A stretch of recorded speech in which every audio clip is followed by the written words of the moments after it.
Fox Sports. We are the North. We are the West. After an emotional weekend series with the Angels and a much-needed day off, it's time for your Rangers to get back to work.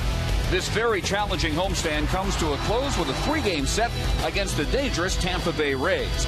The Rangers have another challenge at hand, the loss of Nelly Cruz. Yet all season, they've met those challenges like champions, American League champions. Tonight, for the first time this season, Scott Feldman gets the start as the Rangers welcome the Rays next.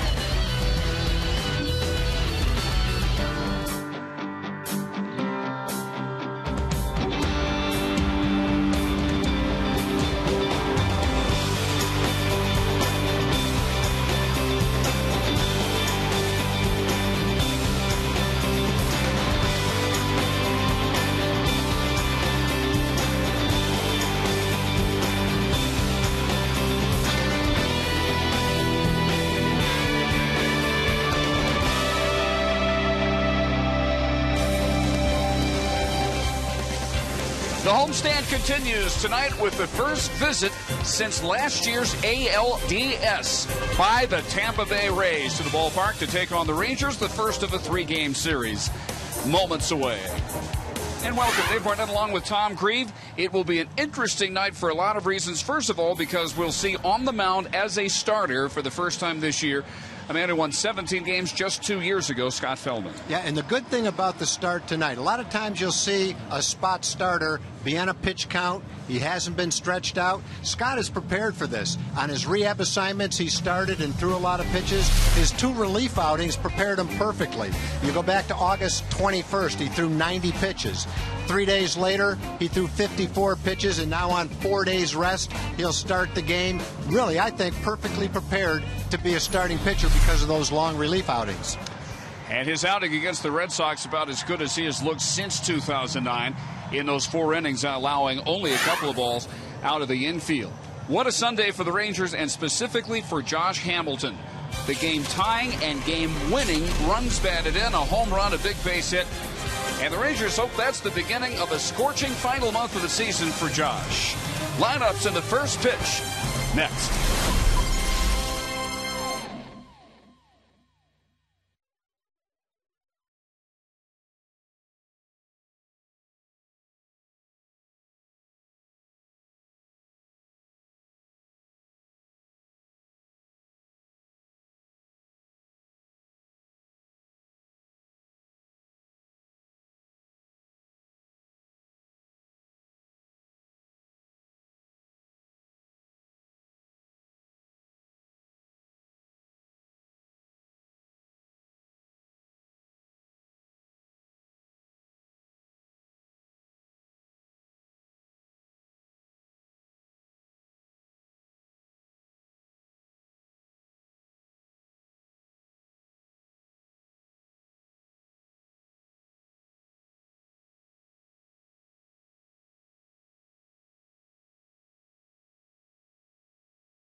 By the Progressive Insurance Group. For money-saving car insurance quote, call 1-800-PROGRESSIVE today.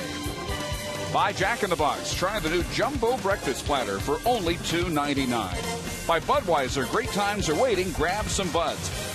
And by Southwest Airlines' new Rapid Rewards. Unlimited reward seats and no blackout dates.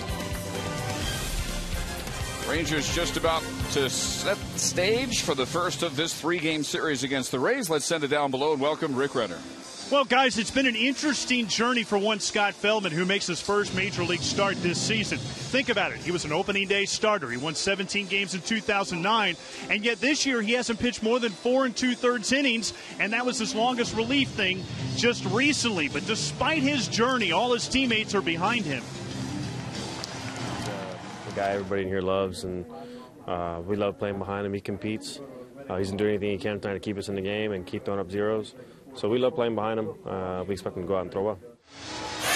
That's our Geico quote, and I can tell you this. The thing that's good about Scooter Feldman out there tonight is he's had a lot of success against Tampa Bay. In fact, statistically, more success against the Rays than any other team. We'll see how that plays out tonight, guys. That is right. He's 3-1 with a 173 earned run average. That's in 8 games, 3 starts in his career against the Rays. As a starter, 2-0 with a 135. That's 3 earned runs in 20 innings. Tampa Bay Southwest Airlines starting lineup. Rookie Desmond Jennings has been setting at least Central Florida on fire since being called up a little over a month ago. He leads off. Johnny Damon, the veteran DHing. Evan Longoria is playing third and batting third. Ben Zobrist, second baseman, bats cleanup. Casey Kochman, by far the best offensive year of his career at first. B.J. Upton is in center. Matt Joyce has cooled quite a bit since the first 2 months of the year. Dropped to 7th in the lineup with Kelly Shoffick of Fort Worth batting 8th and catching, and Sean Rodriguez batting 9th and playing shortstop. First start of the season for Scott. He's pitched in 7 games. Overall, it's gone well. His last relief outing was his best. 4 shutout innings, 54 pitches, 1 walk, 3 strikeouts. He has had an outing several days before that one where he threw 90 pitches. So he's been stretched out. The big thing with Scott is his right knee is healthy. It allows him to push off the rubber effectively without pain. His sinker has been better. His velocity's a tick higher. He's thrown some good curveballs and some good cutters. And I think he's ready for a start tonight, and hopefully it'll go well against the Rays. Scott making his first start since September 28th of last year. And here's the Ranger defense behind him. Hamilton, Chavez, Murphy, the outfield. Young, Andrews, Kinsler, and Moreland in the infield. And Yorvi Torrealba will be Feldman's catcher. Rangers making some roster moves before tonight's game. And with Nelson Cruz on the disabled list with his hamstring injury, in the middle there is maybe your first look ever at Leonis Martin, the Cuban, who was signed to a big contract a few months ago, just up from Round Rock. Ron Washington says at first anyway, look for him to get in probably in a pinch running role, as you see his numbers at a couple of minor league stops this year. And there is also a new member of the bullpen, Mark Hamburger, who has been pitching spectacularly well for Round Rock, has been called up. And Darren O'Day placed on the 15-day disabled list today with shoulder inflammation. So Feldman is set to go. Desmond Jennings is ready. And we are underway with ball 1. To Jennings, batting .351, 8 home runs, 19 runs batted in. This is just his 36th game of the year. Well, we've heard a lot about Jennings. It's one of the reasons the Rays weren't that disappointed to lose Carl Crawford. Obviously, they're disappointed, but they weren't going to pay the money to sign him. And we've heard a lot about Jennings, and finally the American League is getting a chance to see him, and it's been pretty good what they've seen so far. Kid has always been one of the top prospects in the minor leagues, and here he is in the big leagues, and you can see why he was a top prospect. You have to love the on-base percentage. He can run, and he's got power. All around outstanding prospect.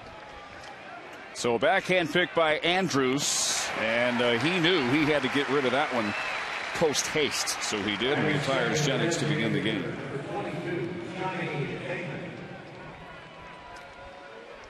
Joe Madden's club 73-60, third in the American League East. 9 games out of first and 7.5 out of the wild card post, which is currently held by the Yankees. The Yankees are playing at Boston tonight and leading 1-0 in the top half of the third inning, as Johnny Damon, 37-year-old DH, settles in.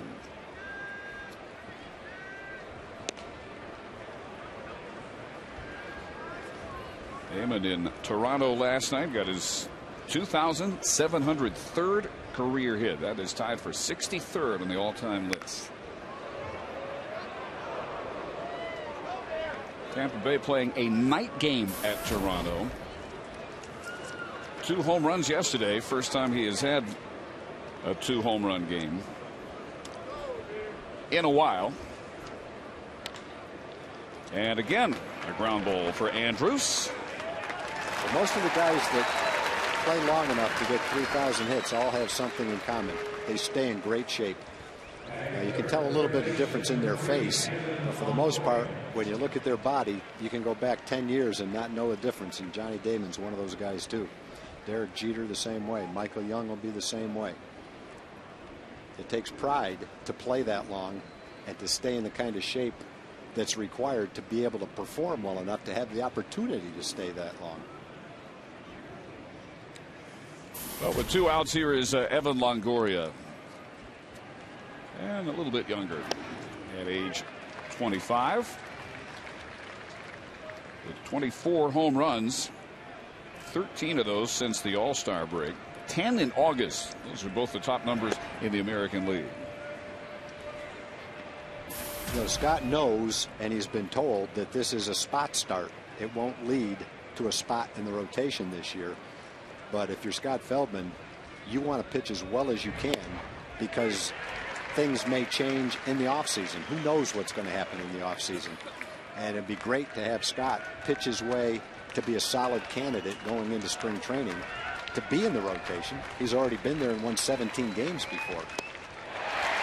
Well, an impressive first inning. 2 ground outs and a strikeout of the powerful Longoria. Kinsler and the Rangers coming up.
Josh Hamilton playing left. Michael Young the cleanup, with the return of Adrian Beltre at least a couple days away.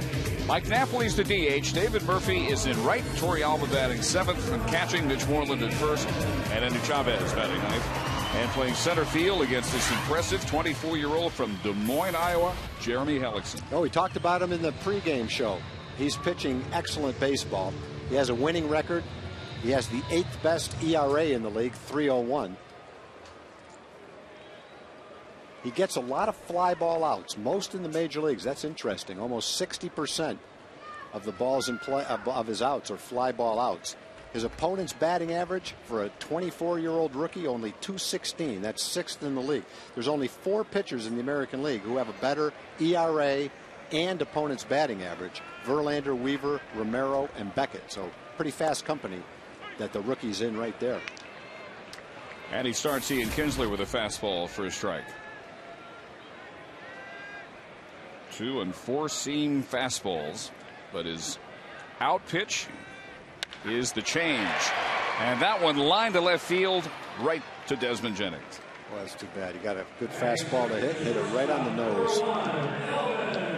Tampa Bay team is the best in the American League defensively, with Jennings, Upton, and Joyce the outfield, Longoria, Rodriguez, Zobrist, and Kochman the infield, and Chopik is behind the plate. First in defense, second in pitching behind just the Angels. And if you look at rookie starters since the Mark Bird Fidrich 1976 phenomenon, Hellickson number 5 in earned run average. And the last American League rookie to finish with a lower ERA, Kevin Apier with Kansas City 1990. Here's Elvis. A 3-hit day, including a triple, 2 runs batted in on Sunday against the Angels.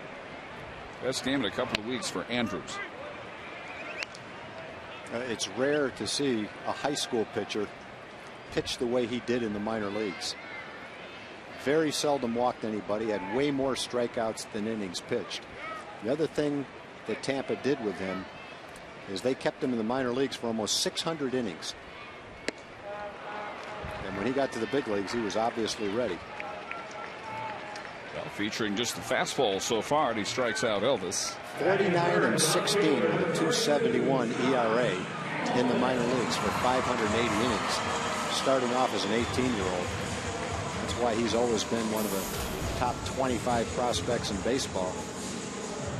And now that he's in the big leagues, you're seeing why. It's also a great example of how dominating a young pitcher or any pitcher can be with a great changeup. And good command of his fastball. Good control. And that's what Hamilton sees with his first pitch. Josh off an outstanding, I'd say dominant Sunday. There goes the bat. That one sailed high enough for folks to get ready for it. And that was his changeup.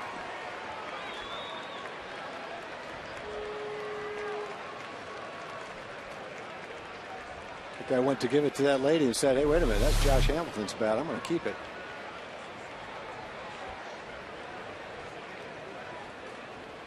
Good. It missed everybody. That is what the Hellickson change can do. People who have followed the Rays all year call it a devastating pitch. And they also say that if you're going to get to Hellickson, you better be going for the first or second pitch of your at bat, as Kinsler did. And he got the second pitch fastball and hit it hard to left field. Josh hits this one in the air to right, and it's tracked down by Joyce, and Hellickson matches Feldman's 1-2-3 first.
coach Mike Mattis, along with bullpen coach Andy Hawkins, held a pitching clinic to help raise money for the National Foundation of Alopecia. This is a disease that causes hair loss, and by the matter of fact, they raised a great deal of money.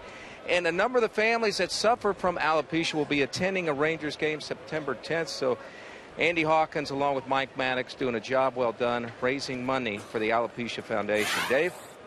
All right, Jim, here is Ben Zobrist to lead off the Tampa Bay second. Feldman needing only 11 pitches to get through the first. Ellickson needing only 9. Zobrist, the former Dallas Baptist star.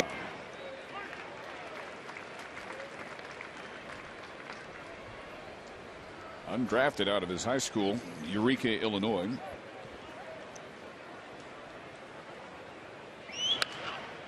Boy, that's a good cutter. When Scott's throwing the ball well, like he did when he had the season where he won 17 games, that was a great pitch for him. I remember a game he pitched in Yankee Stadium, and he just busted bat after bat. That's a great sign. Fox Sports Game Connect is the ultimate online experience for you fans. Log on to take part in the most interactive forum during Rangers games. Stats, trends, exclusive analysis, and live Twitter feeds, and you can even share your thoughts with our game broadcast. Fox Sports Game Connect, now available on foxsportssouthwest.com. Here is Casey Kochman having a breakthrough year at the plate.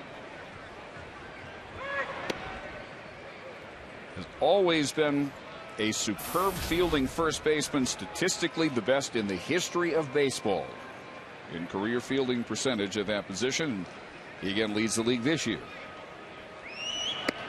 But what's different is coming into this year, he was a career .259 hitter, and you look up, and even after a slow month, he's at .323, 5th in the American League.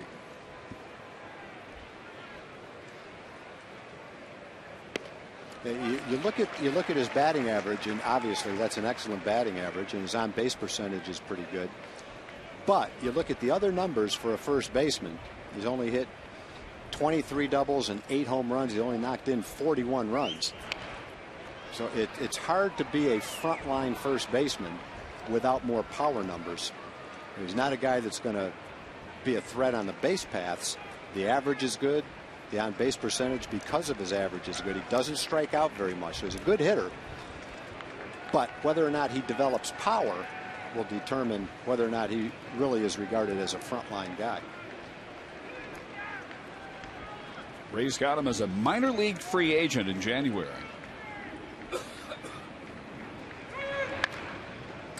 And another ground ball. That one forces Young to back up. He still gets Kochman with plenty of time. Yeah, the other thing is with a lot of players, they don't develop power until 3 or 4 years into their big league career. You know, maybe he'll be that kind of guy. Still just 28.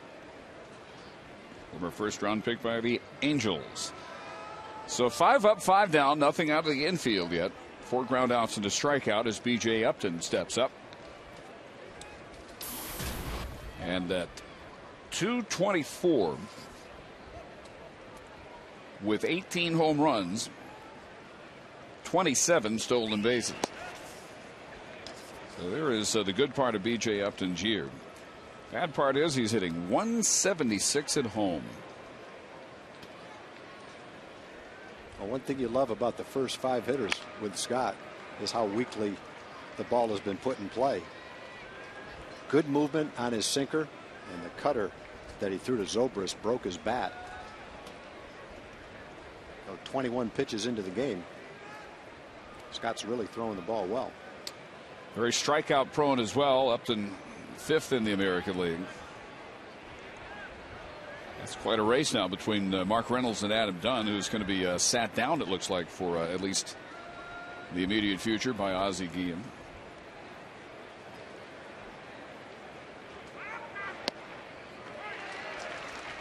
Good sinking fastball, 1-2. This is the Feldman that the Red Sox saw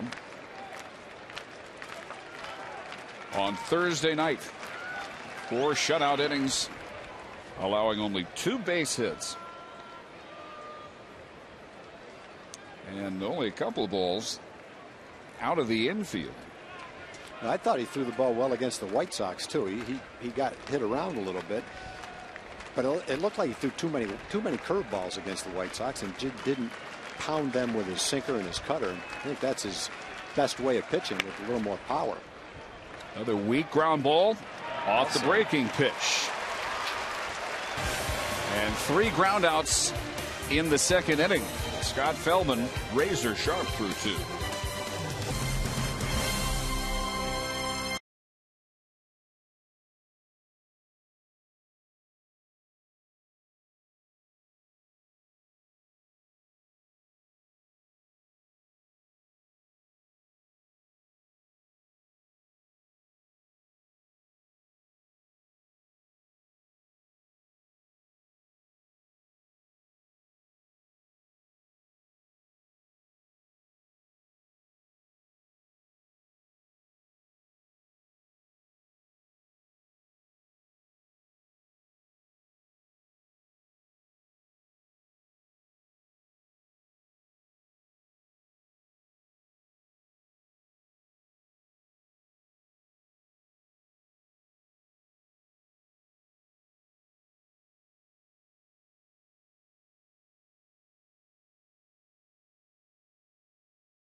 September 10th, when the Rangers host the A's, it's soccer ball day for kids. Call 972 Rangers for tickets or go to TexasRangers.com. And then be one of the first 10,000 fans 13 and under to receive a Texas Rangers soccer ball, much like that one. Rangers second, Young, Napoli, and Murphy. Jeremy Hellickson needing just 9 pitches, only one of which was a ball to get through the first. On a 102-degree evening at the ballpark. Well, frequently we'll say with a young starting pitcher, you're just going to have to accept the inconsistencies and the clunkers that will be sprinkled throughout the season. Hasn't been true necessarily for Hellickson, though. In 20 of his 23 starts, he's given up 3 earned runs or less. That's pretty consistent. 7 hits or less in 21 of 23 starts. That tells you how good he's been pretty much day in and day out for the Rays. That's just a stunning number. Yeah, you'd expect to see that with a veteran, not necessarily a rookie. All-star veteran. 120 hits and 149 innings coming in. But not many rookies come in with his minor league credentials either. 2009 Rays minor league pitcher of the year. Last year, the Baseball America minor league player of the year. Led the International League at ERA at Durham with 243, 9.4 strikeouts per 9 innings. And a comebacker off his glove. He recovers in time to throw out Michael.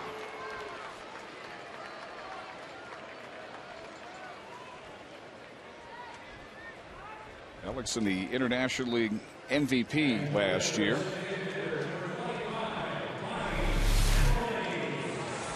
Nice, he recovers pretty nicely after he missed a fairly easy ball with a throw that looks more like a shortstop than a pitcher. Probably was a pretty good athlete. Might have even played a position in high school other than pitcher, the way he fielded that ball.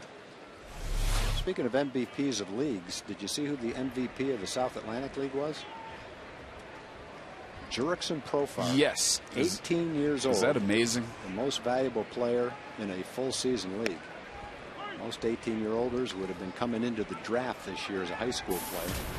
He's going to end up with almost 40 doubles.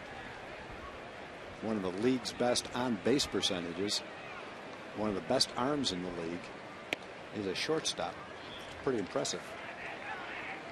Can't wait to watch him play. Well, I guess I have watched him play because he played in the Little League World Series a number of years ago with a Curacao team. Did you get a scouting report on him? I don't remember him, but I'm sure I saw one of the games.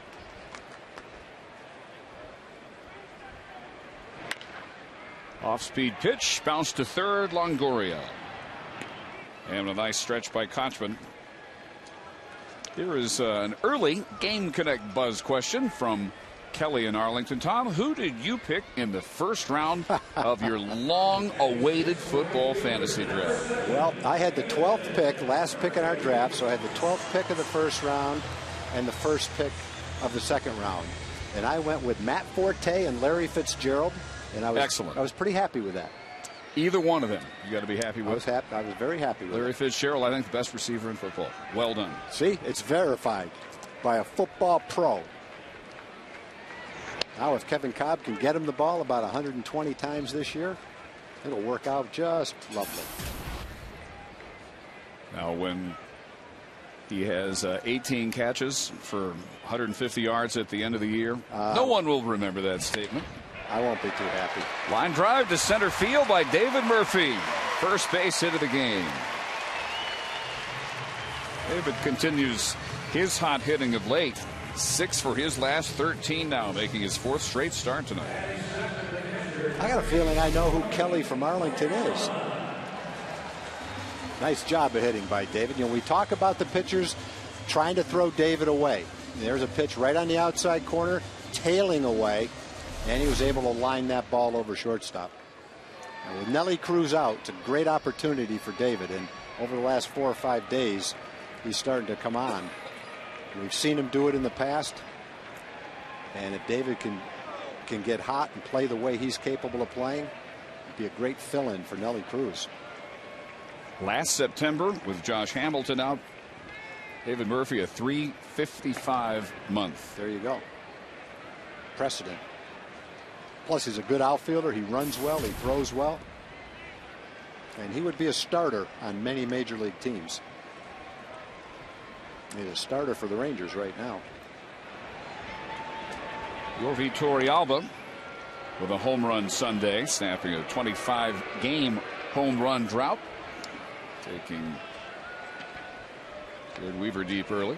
Is that Kelly from Arlington, perhaps a competitor in your fantasy league? I think he's the commissioner. The commissioner. Well, he should have better inside info than to have to gum up our Game Connect buzz. I'm not positive if it's him. I just got a feeling it's him. If it is the Kelly I'm thinking of, he's probably feeling pretty good because he got Aaron Rodgers early in the draft. I like your picks. Matt Forte fan as well. Me too. 19 pitches, 15 strikes from Hellickson. Got that diving off-speed pitch. Well, the other thing is, first time the Rangers have faced him, it's a great change of speed and great movement on it. So first time around, not going to be much fun trying to hit that changeup. Probably won't be a lot of fun throughout the game. But maybe you'll get one up. Someone will get a hold of one. Josh Hamilton did that to Jared Weaver the other day. Got a high changeup. Yorvi says that same pitch, second strikeout. And that does it for the Rangers' second inning. They get a hit. That's all. 0-0 headed to the third.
Co-insurance, where 15 minutes could save you 15% on car insurance.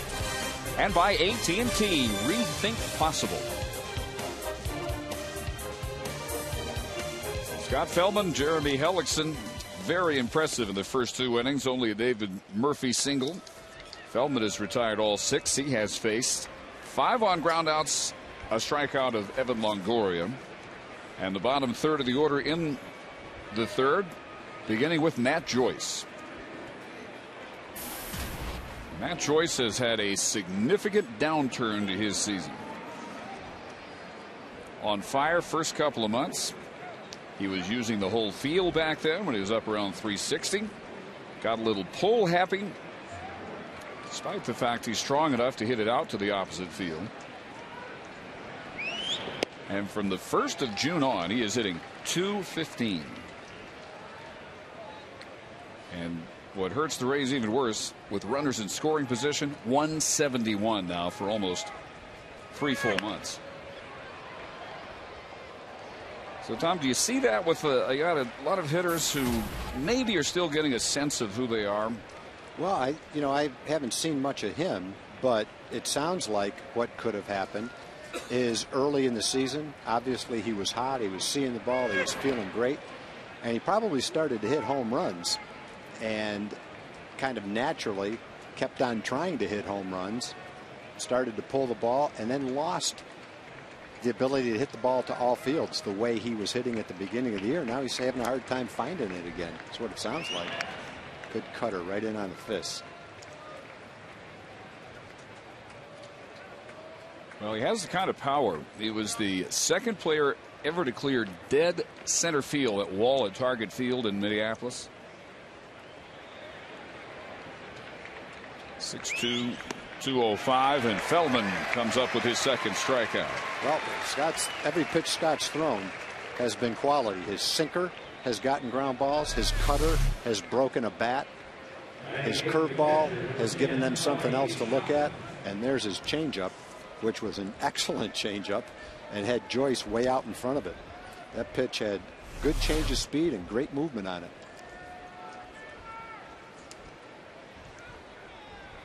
Here's Kelly Shopik, Fort Worth native and resident, former Baylor Bear, and having a very tough year, hitting 174, 3rd lowest batting average in the majors. He's hit Feldman well. Good sinker after a good curve.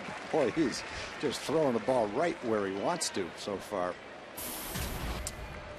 And the other catcher, John Jaso, who looked like he might be a pretty good offensive player last year, he's only hitting .225, so he's struggled as well.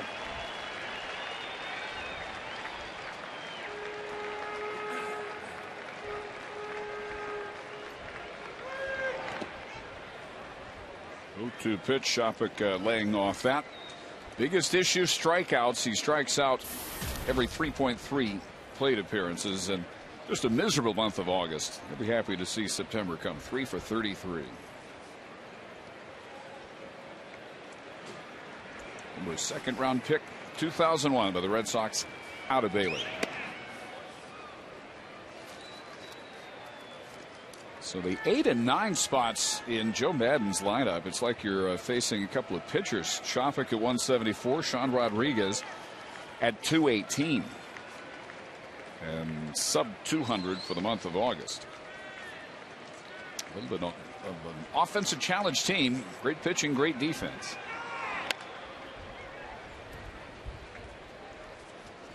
And again, the Rays start play 9 behind Boston in the East.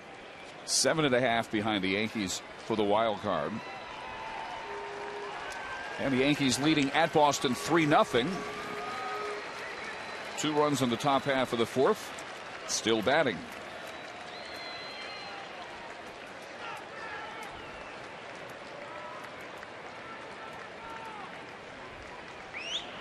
Oh, look at him run that sinker in on his fist. He's got that one moving into the right-handers. He struck out Joyce, he struck out Shopik, and he struck out Longoria with the same pitch. Sinker, 2-seam fastball, tailing in. Watch that ball move in. and then he'll throw a cutter, which goes the other way, in on the fist to the left-hand hitters. And this, so far, 35 pitches is just what we saw from Scott Feldman when he was going through his 17-win season. Every pitch is working so far. Curve for strike one to Sean Rodriguez. 218, the 6th lowest batting average in the league. 194 in the month of August. Former Angel, acquired as the player to be named in the Scott Kazmir trade 2 years ago.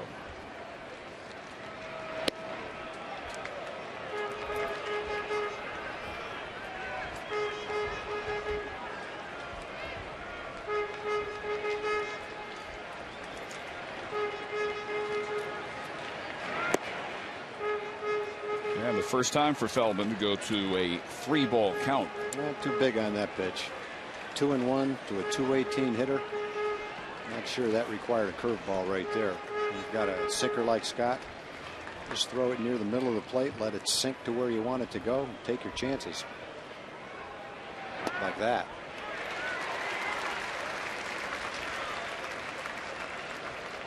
Oh, what do you do with that pitch? Well, he took it that time, but if he throws it again, he'll have to swing at it.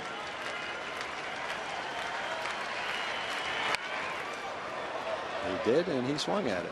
Stayed alive.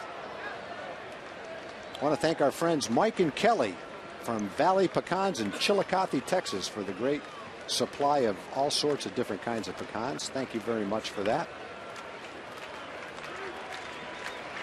Also want to thank, I'll wait for this pitch. Center field, and that will fall for a base hit in front of Chavez. So 8 up and 8 down for Feldman. Sean Rodriguez, their first base hit. Well hit ball by Rodriguez. He got a fastball. Did a nice job of hanging in there and hitting it to right center field. But Harry and Shirley Poland from Hideaway, Texas. They're celebrating their 43rd anniversary. There's the sinker. What that one did is that one came back, but it started on the outside corner and came back to the middle of the plate. Turned out to be a pretty good pitch to hit. So Harry and Shirley Poland, 43rd anniversary. They sent us peanut brittle to celebrate their 43rd anniversary. Thank you very much for that. Suzette's Bakery is in Windthorst, Texas. She sent us a great supply of pastries. Thank you very much, Suzette. And Carolyn Schaefer from Athens, Texas is 87 years old, and she wrote a poem. And I appreciate that very much, Carolyn. Thank you for that. I hope you're watching. Thanks for being such a great Ranger fan in Athens, Texas. Hope I'm able to write a poem when I'm 87. Do we get to hear the poem? Well, it's kind of about me, and I really would. I'd be happy to read it. Self-conscious. No, we'll kind of hold back on that. Since I can't write a poem now, I'm hoping when I'm 87, maybe I will have learned how to write a poem. It will just come to you all the I time. hope so.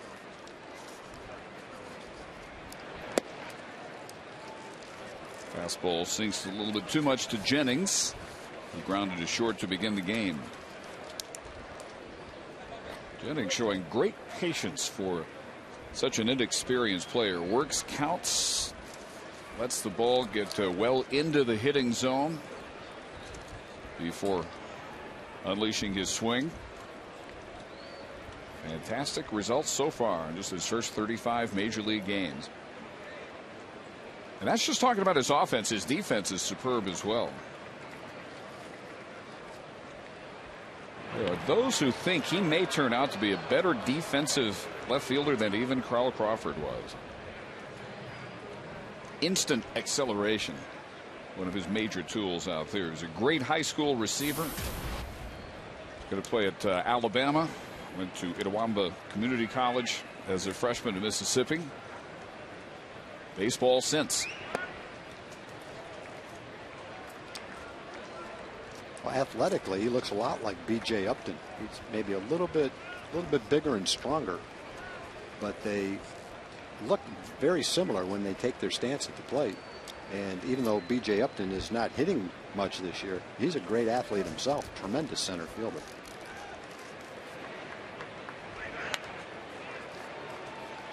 Two balls and 2 strikes. One of the better throwing center fielders.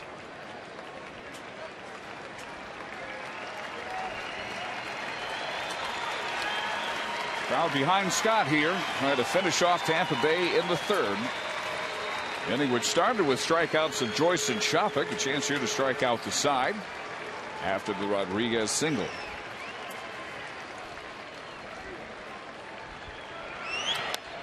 And as he takes off, Elvis charging and will get Rodriguez diving. No, back to the bag, safe as Elvis trying to do it all himself.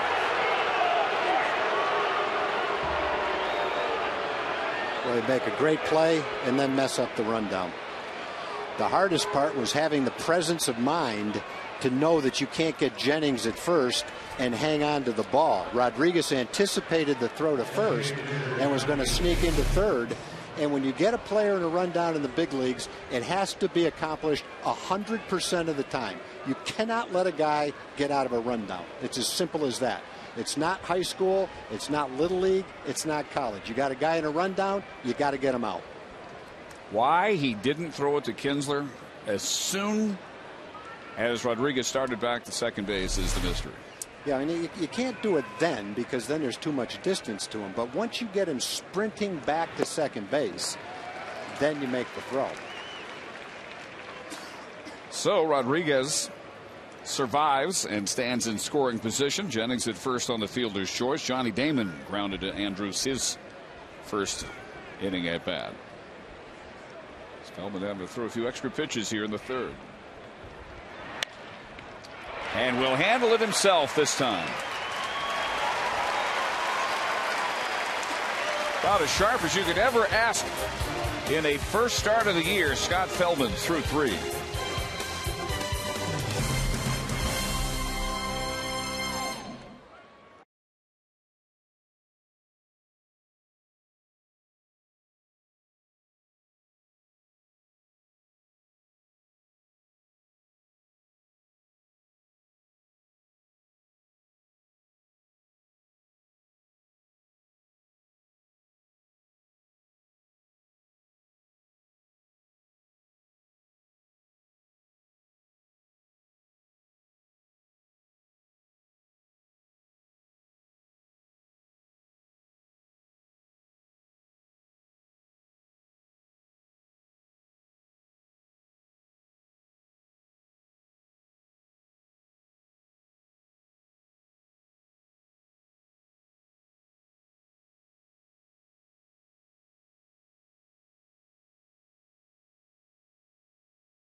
Scoreless game 1 of 3. Moreland, Chavez, and Kinsler. Jeremy Hellickson needing only 21 pitches to get through the first 2, only 4 of which missed the strike zone.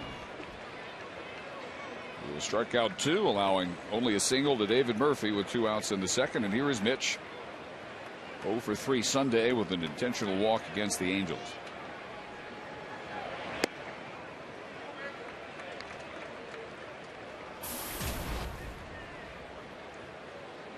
Rangers off winning 2 of 3 against LA.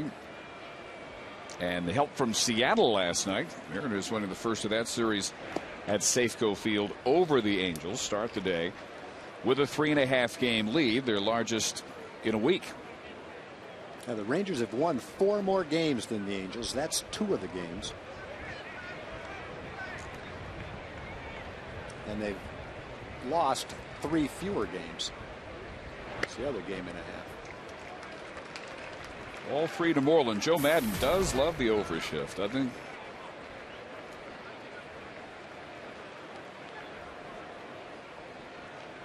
Longoria, the only infielder on the left side there at the normal shortstop spot. And ball 4, 4-pitch leadoff walk to Moreland to begin the Ranger third. One of the hardest things to do, but one of the keys against Hellickson is to take the changeup. It looks so much like his fastball, it's very difficult to do. Mitch was able to take the changeup early in the count instead of getting behind in the count, because a lot of the changeups sink down and out of the strike zone. A lot of the strikes on his changeup come because the batter swung at him. It's easy to say, but it's very difficult to do as a hitter because it looks so much like his fastball. The delivery that he has and the arm speed that he has, very deceptive on that pitch to the hitter. Here is Endy Chavez, who had a huge hit Sunday and slashes it right to Longoria in on the grass, but with Moreland going, only the out at first. Longoria wanted to throw to second, but I'm not sure that he was confident there was going to be someone at second base. Zobrist was on his way, but it looked like a difficult throw, so Longoria made sure that he got one. Moreland was running on the hit and run. So here is Kinsler. Hit it right on the nose in the first line drive that stayed up for Jennings to make the catch out in left field.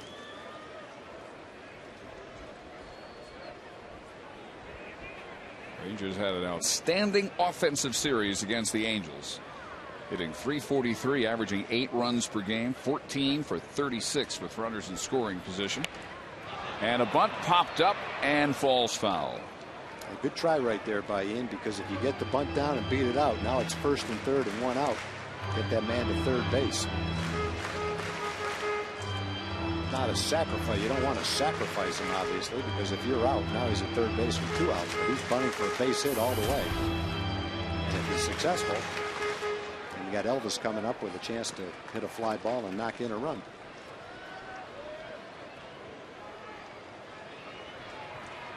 And this year, overall 6th in the league in walks with a total of 73.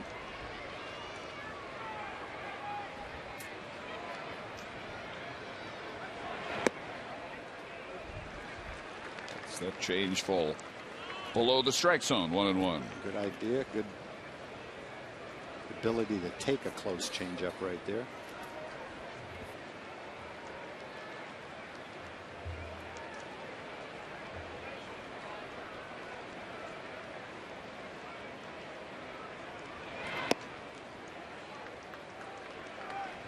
Pitchers duel here. Great pitchers duel going on in Detroit, where Kansas City got a run against Doug Fister in the 7th inning. Jeff Francis 2 hitting the Tigers. Fister 3 hitting the Royals. It's 1-0 Kansas City in the top half of the 8th. Now a total of 6 hits in that game. Royals just got their 4th.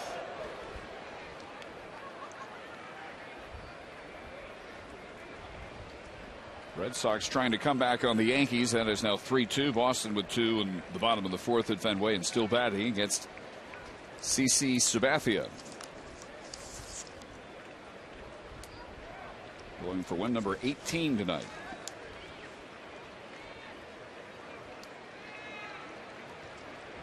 After this game Thursday night, closing out this series, the Rangers head to Boston for the weekend.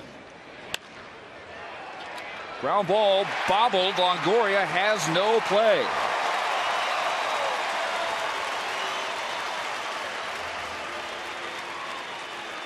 Longoria's an outstanding defensive player.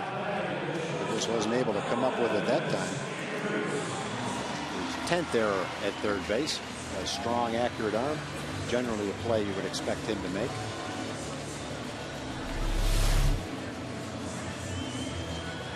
Back on his heels maybe a little bit.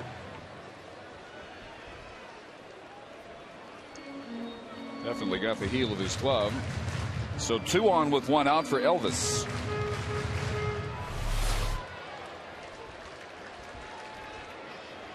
Andrews, a quick strikeout victim. Hellickson got him swinging in the first. Another chance for Longoria.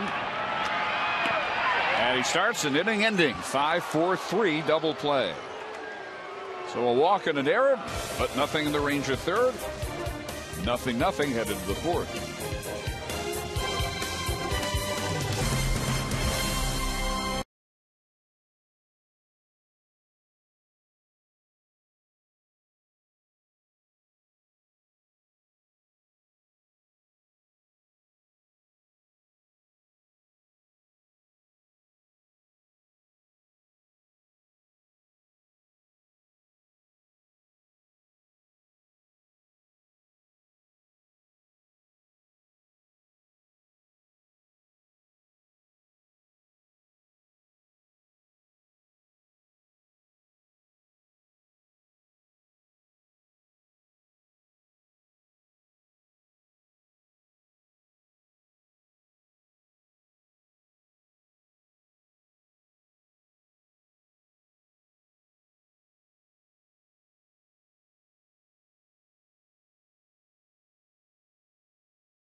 Really pitched well and throwing strikes and changing his pitches up really well. So I think it's just what we were needing.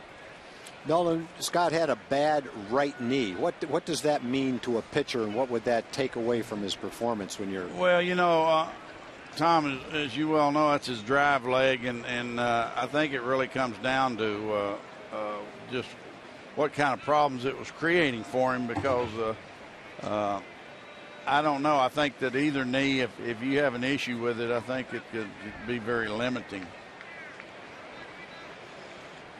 Scott threw 3 strikeouts, only 1 base hit. That was a 2-out single by Sean Rodriguez in the third.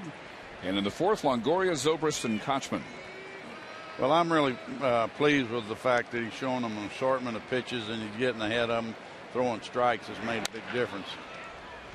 First pitch here is bounced to Kinsler. Longoria, who struck out his first time 0 for 2. Now, we're talking, Nolan, that a lot of times a spot starter is on a pitch count because he's not really stretched out. But with his long relief outings, I guess he's pretty well situated for any kind of a I would pitch think count. that's probably true, because he threw 90 in that 5-inning stint. I believe maybe it was in Chicago. I may be wrong about that. Yeah, and so I think that the fact that he's had 2 outings now where he's been stretched out, I would think tonight that Ron will probably go with him quite a while if he feels like he's efficient.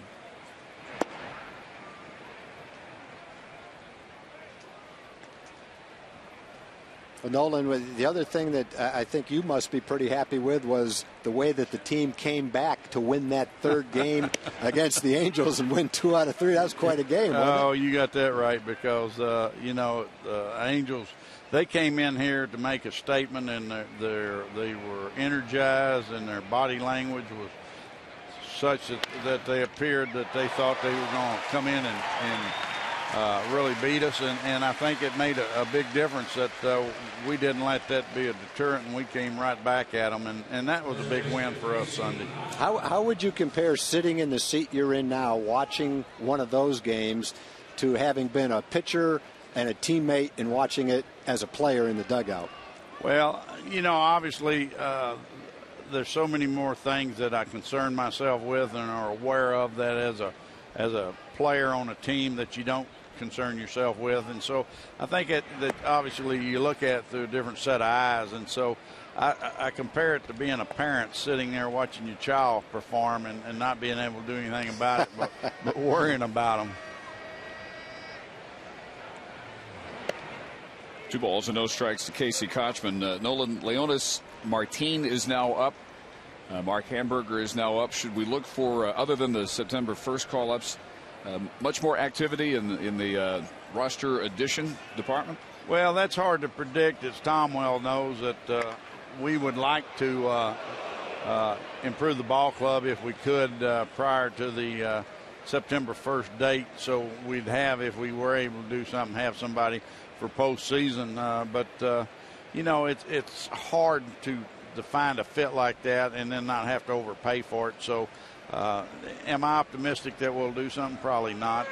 I just think that that's the nature of the business. But that doesn't mean that JD and the baseball department isn't trying to do whatever they can, see what might be available and what they might be able to come up with. I guess one thing that makes you feel pretty comfortable is having a guy like Scott to start a game and someone like David Murphy to plug into the outfield. Yeah, it really does make a difference that you have some depth like that. And you know, the fact that Scott's healthy now and he's throwing well, it has made a big difference. He really threw well that inning. 3 groundouts. Nolan, as always, we appreciate your time. Thanks, all right, Nolan. thanks, guys.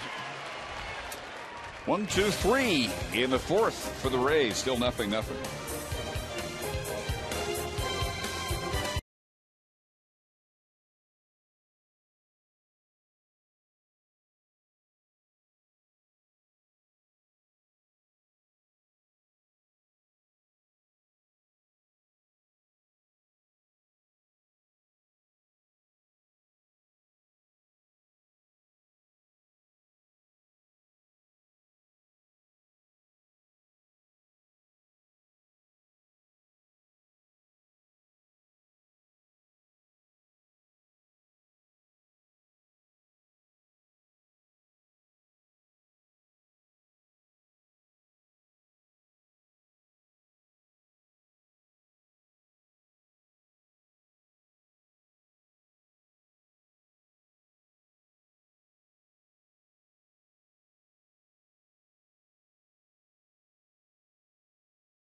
Trivia question. Since 2000, who are the only 3 players to play for 4 different teams in the same season? And one of these names will just discombobulate you. You won't believe that this guy played for 4 different teams in 1 year. Josh Hamilton leading off the Ranger 4th. He flied to right to end the 1st. It's kind of an example of what Hellickson likes to do. If he starts you off with a changeup, he's not going to throw it for a strike. He wants to get you to swing at it. And it's pretty tough not to.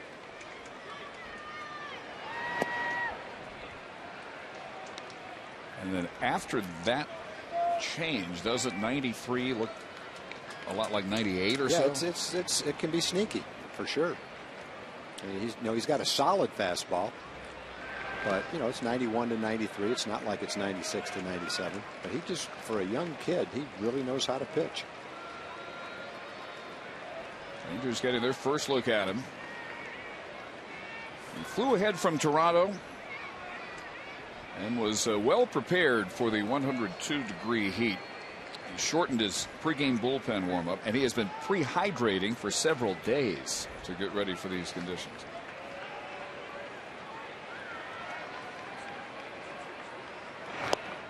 There goes another bat, and this one will land safely.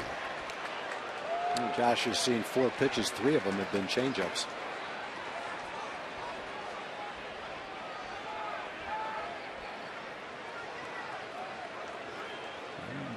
It's going to get a new weapon at 2 balls and 2 strikes. And first inning, he sailed one into the stands. That one far from anyone's harm's way. And ready for the 2-2 pitch.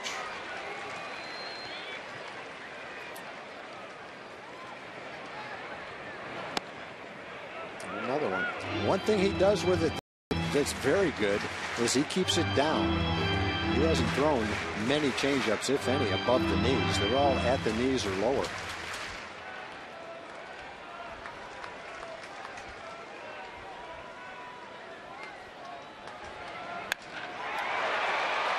That one sends Upton back. It is over his head and off the wall in straightaway center.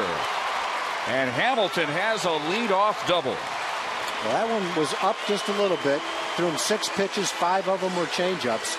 And that was a little bit like the one that Josh hit out of the ballpark against Jared Weaver. Wasn't quite as high, otherwise he would have. That one was not a bad pitch. It was just higher than most of the changeups.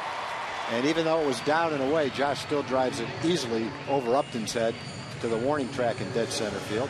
If that pitch was 3 or 4 inches, 5 inches higher, might have driven it right out of the ballpark, just like he did against Jared Weaver. Josh safe at second, safe and secure in New York life. So now 3 chances to get the first run of the board, run of the game on the board. And here's Michael Young, who bounced to the mound. Pelican making a nice recovery after it initially deflected off his glove.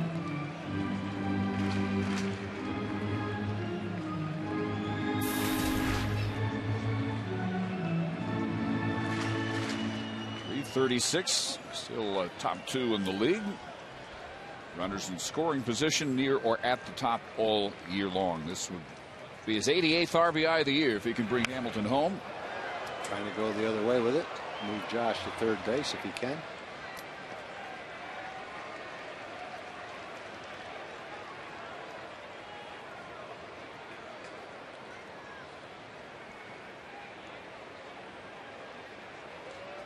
I want to say Michael's having a good homestand. He's hitting .333. That actually has dropped his overall average. It's the kind of year he's having.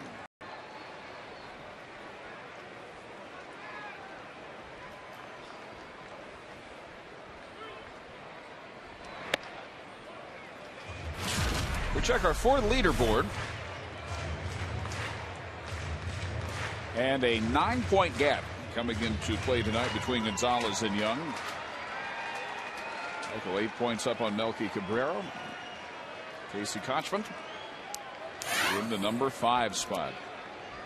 About 60 points above his career average.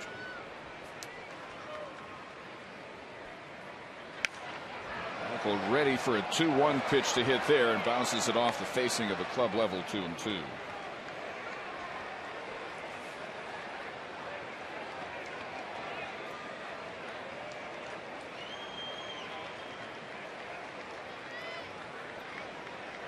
Ellickson last worked on Thursday. He lost to Detroit despite pitching very well. 2 runs in 7 innings. Dropped into him 11-9 on the year.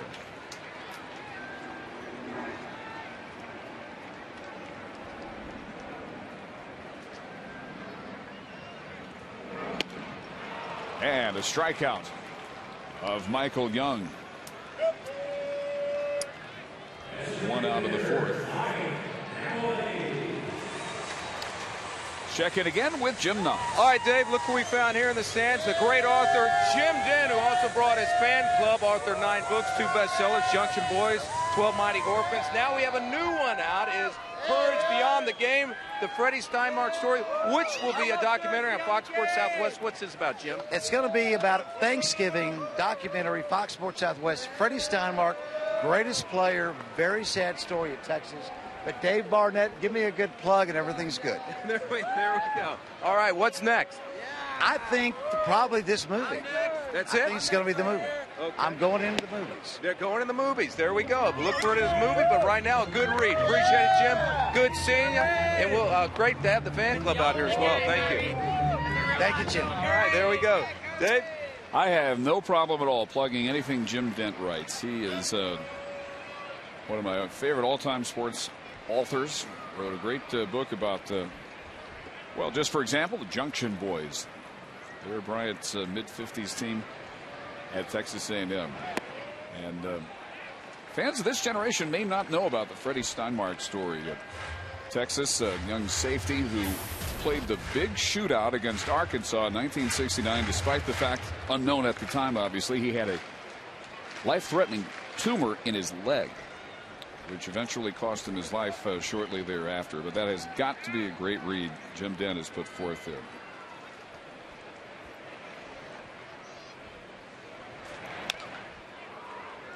One and two to Mike Napoli. He grounded to third his first time up.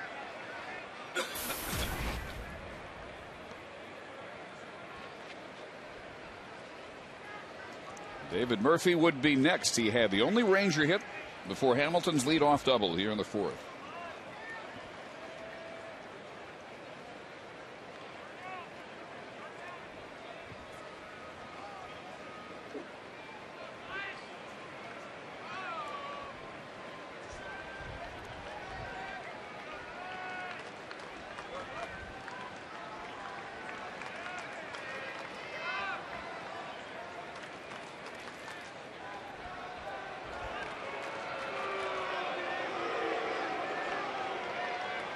Hellickson very easy to run on. Opponents are 11 out of 12 stealing against him with the very deliberate delivery. Wary of Hamilton at second.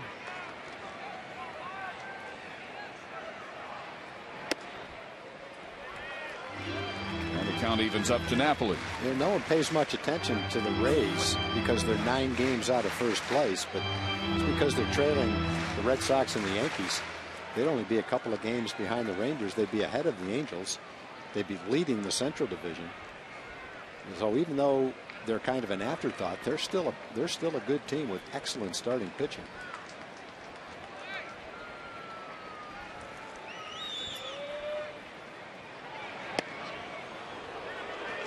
Curve just outside, full count, second full count of the inning. Mostly fastball and changeup, and an occasional curveball. There's the standing, 73 and 60 for Tampa Bay. Having a solid year. Just have the problem of being in the AL East. Even Toronto's at 500. They're 15 games out. Jim Adams' team playing the best ball in the league for the last month, 20 and 10, best record in the American League. Hamilton, as Napoli stays alive, trying to bring home Hamilton.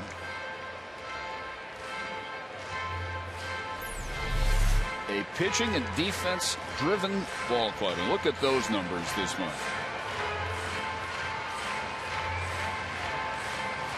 4 shutouts, 228 opposing batting average. Team ERA of just 3.17. They've had 12 complete games, and James Shields has had 10 of them. Rangers get to see him tomorrow night. They're just hanging in there. That's the pitch that Michael missed for strike 3. 93 mile-an-hour fastball on the outside corner. He's already thrown a changeup on 3-2. Stayed alive with that. Pretty good fastball right on the outside corner. Stayed alive with that. Well, that's a really unknown record. 736 consecutive game with a starting pitcher under 30. 24-year-old Jeremy Hellickson out of Des Moines. Hoover High School. His 3-2 pitch strikes out Napoli. Likes that high fastball, not that one. And 2 straight strikeouts after the Hamilton double, and it's up to Murphy. Well, the other thing about the Rays rotation, Davis, Hellickson, Neiman, Price, and Shields, every one of them is a Rays farmhand. That's a homegrown rotation. Well, that's about as well as you can draft and develop right there. You have one of the best rotations in baseball.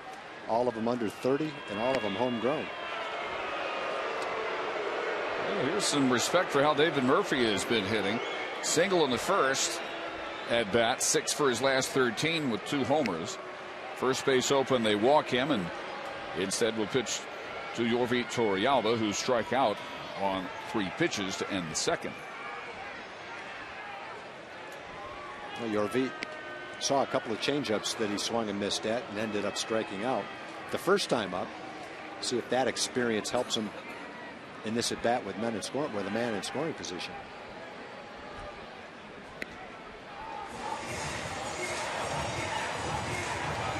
So Murphy trotting down to first, 2 on with 2 outs. Joe Madden picks his spot here and goes with Torrealba.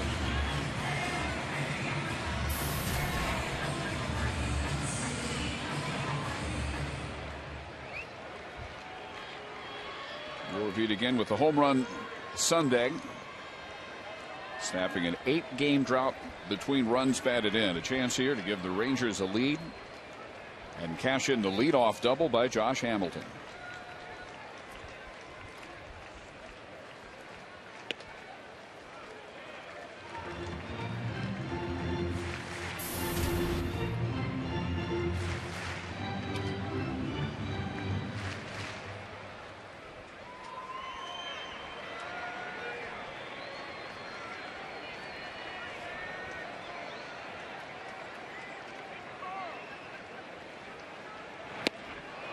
Way out in front, a ball and a strike.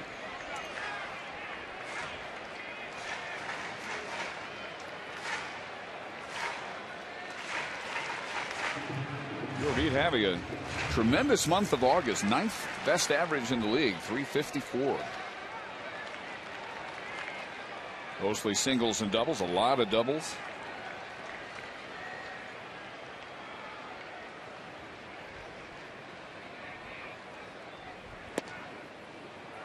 Ellickson's fast away, 2 balls and a strike.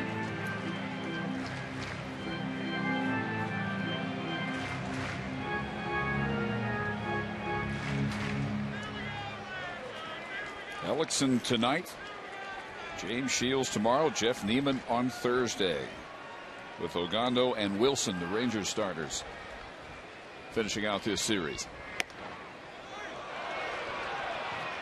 Like Yorvit not expecting that fastball, 2-2.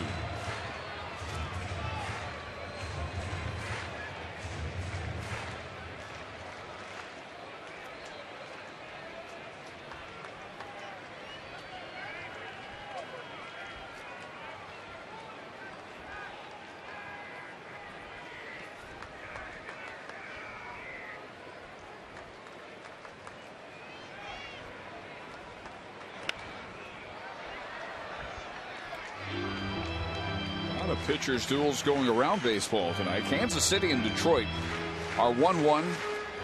Top of the 9th. A total of 9 base hits between the Royals and the Tigers in that one. Joaquin Benoit has come on in relief of Doug Fister for Detroit.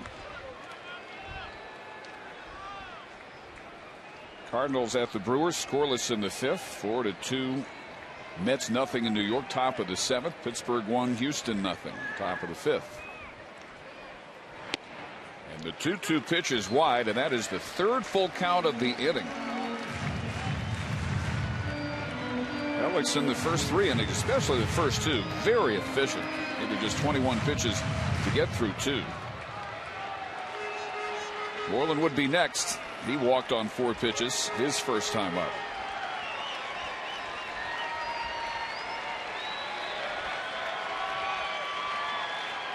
And as the runners take off, Torrealba fouls that fastball down the middle, straight back. Now, Ellickson started out throwing 14 out of 17 pitches for strikes. Since that time, the Rangers have worked them much better. Just about even now, 23-22.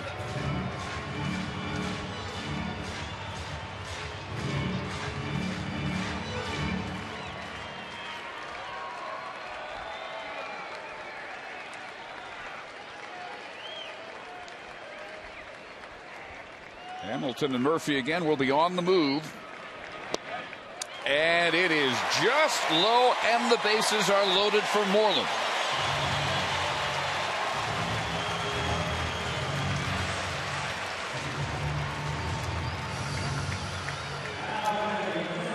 has Diaz, the home plate umpire. Making a call Joe Bad obviously didn't think much of, but it loads the bases for the Rangers here in the fourth with 2 out.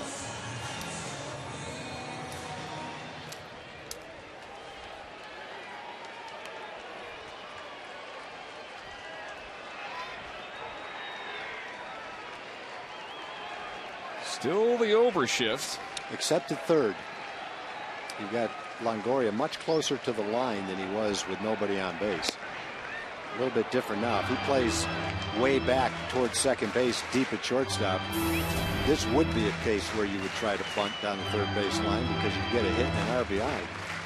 But he's got to make him at least a little bit honest by playing closer to third base.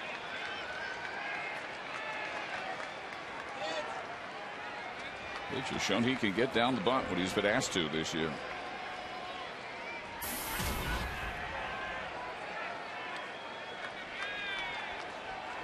Only grand slam washed out early in the season.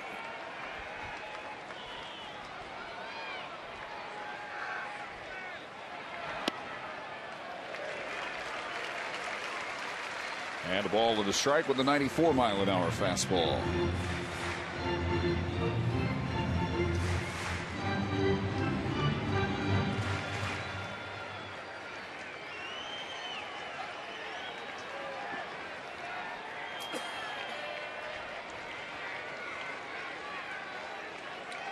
Mitch has shown a knack for the big RBI. He's got 12 game-winning runs batted in, top 7 in the league.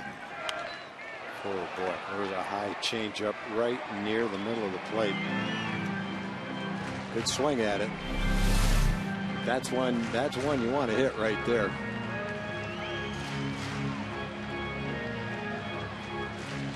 Most of the changeups are down low and a little bit out of the strike zone. That was right in the zone.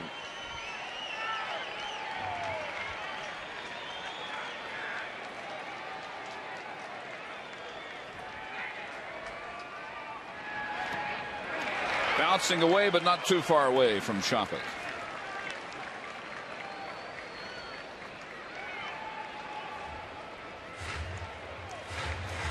Catcher hitting 174. You're probably a good defensive catcher, and Choppik is that. Best caught stealing rate of any catcher in either league. So 2-2 to Moreland. Hamilton leads off of third. Murphy off of second. Torrealba off of first.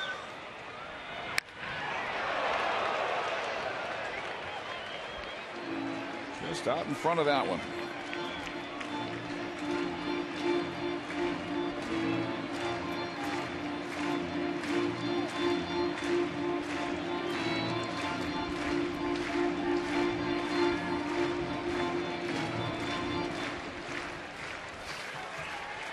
Over and over against the Angels. Rangers came through in situations like this. Trying to keep that trend going here. Tried a curveball. Just missed with it. Now he's got to throw a strike. 3-2. This will be an interesting pitch. What will he throw? Biggest pitch of the game for him. 3-2. He is fearless with the change. Well, that's his best pitch. You have to think he's going to go with a changeup. Let's see.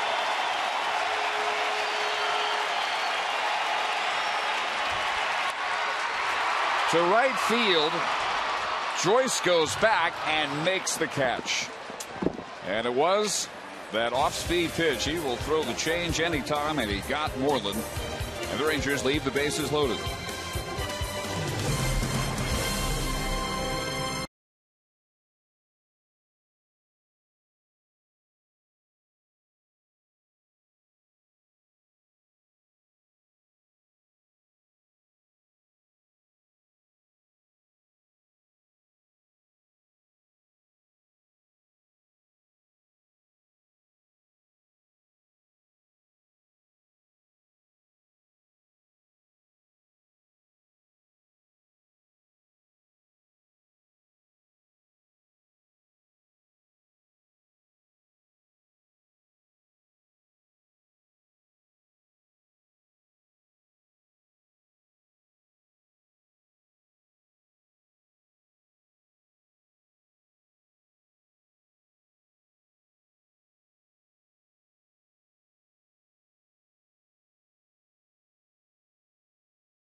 Only 3 players play for 4 different teams in the same season. Dave Martinez had a stop here in 2000. Dan Maselli, 03, and Jose Bautista in his previous incarnation as a journeyman. 4 stops in 2004. Dave Martinez, bench coach for Joe Maddon's Tampa Bay Rays. As we welcome Steve Busby, and boy, thank you, sir. Pitcher's duel for you to analyze here. It has been a good one. I analyze it.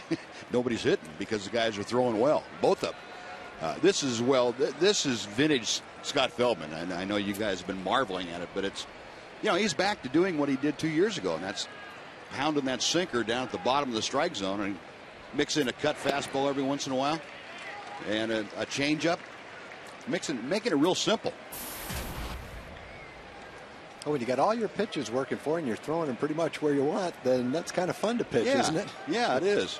It is. I've heard about that. didn't experience that all that often, but that really is rare, though. And we saw Scott get into a couple of grooves like that in 09, where he was just amazing. He was knocking bats out of people's hands on a nightly basis. I remember the game in Yankee Stadium where he did that, and the Yankee hitters were remarking how difficult it was to hit left-hand hitters that cutter that he was getting in on their fists. Yeah. 1-2 to Upton. He grounded out his first time through 4, 10 groundouts for Feldman. 3 strikeouts. 1 base hit. 2-out single by Sean Rodriguez in the 3rd.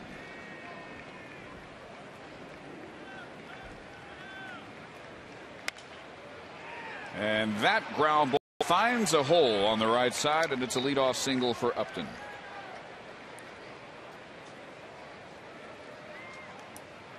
First start since last September 28th for Scott. His longest outing in relief this year has been 4 2/3, so 4 innings plus 1 batter so far. And at 62 pitches, 41 of them strikes.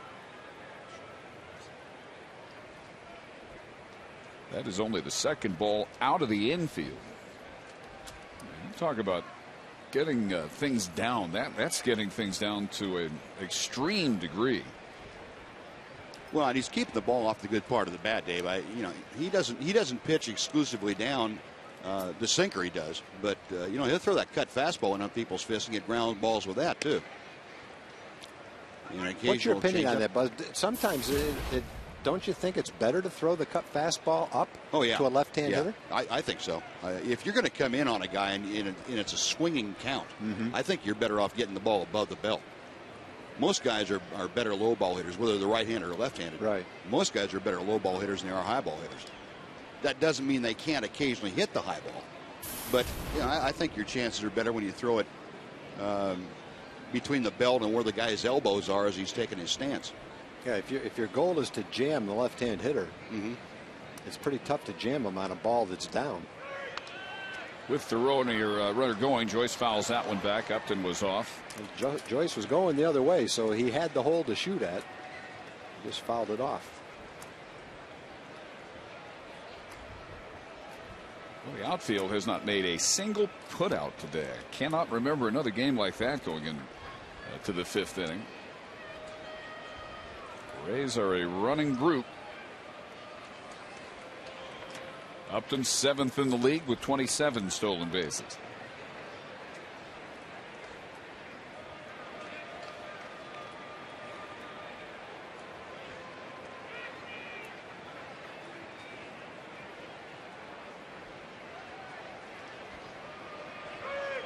A bluff that time, and he has to get out of the way of a shattered bat. That went right over the head of B.J. Upton. Take that, bat. Try to put a hit and run on with that again. Well, before Maple bats didn't do that. Look at that thing flying through the air. It's like a sword flying through the air.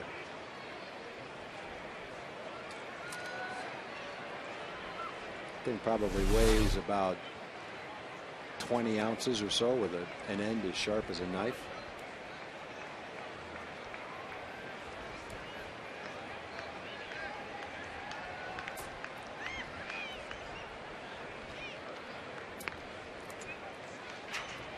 Well, with all the ground balls that Scott's got, you'd love to get another one right here.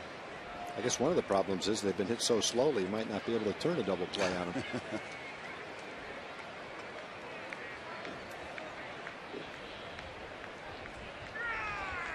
With Upton not going, that one misses low. 2 balls and 2 strikes.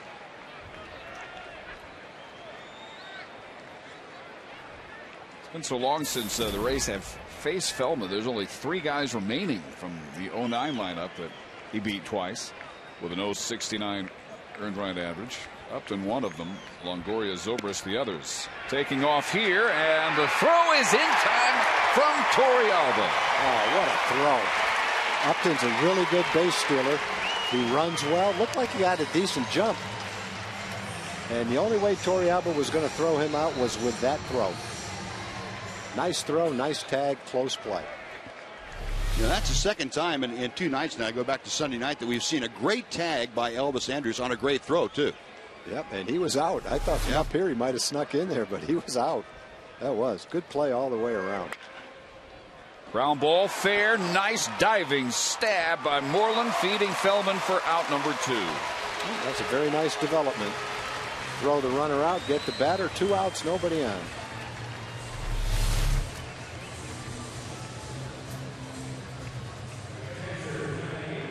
Wow, that was pretty. Wally Bell right on the call at second. Upton thinks he's safe, but if he watches the replay, he'll know. So 2 outs, nobody on for Kelly Shopuk, who struck out his first time up.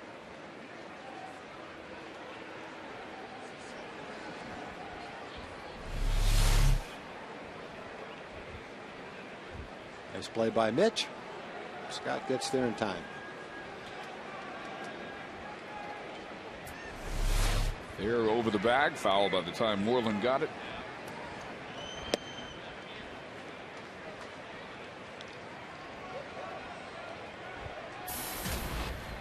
Shopuk has been held hitless 10 of his last 12 starts, and now 3 for 34 in the month of August.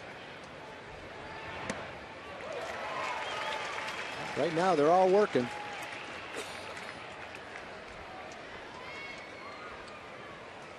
Two hits apiece. What a battle it's been between Feldman and Jeremy Hellickson. Biggest difference, the Rangers have left 5 on, Tampa Bay only 2. You know, the great thing when you're throwing like Scott Feldman is that you can't make a wrong decision on pitch selection. If you can't, you know, whatever you want to throw. I mean, if you have command of all of them, whatever you want to do. You throw them where you want to. There's not much they're going to do with them. Exactly.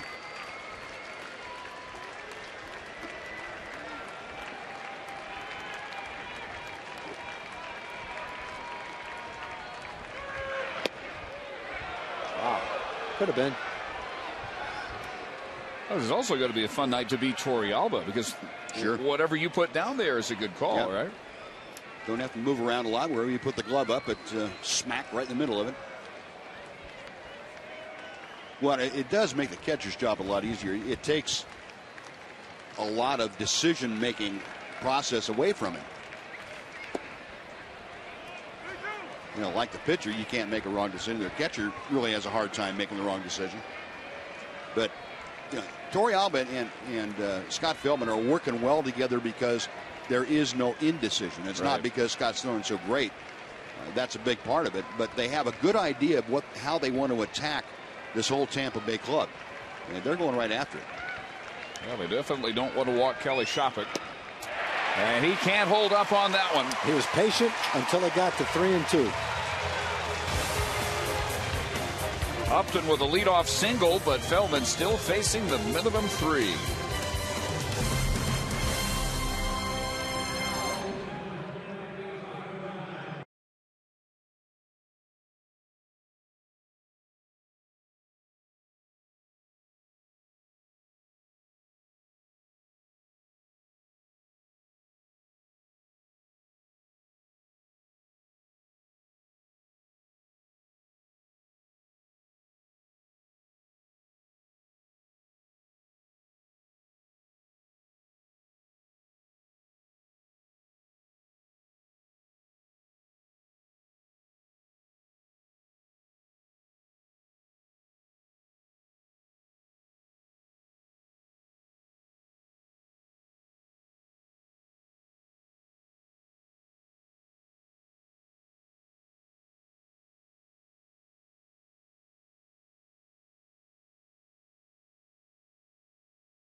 44%.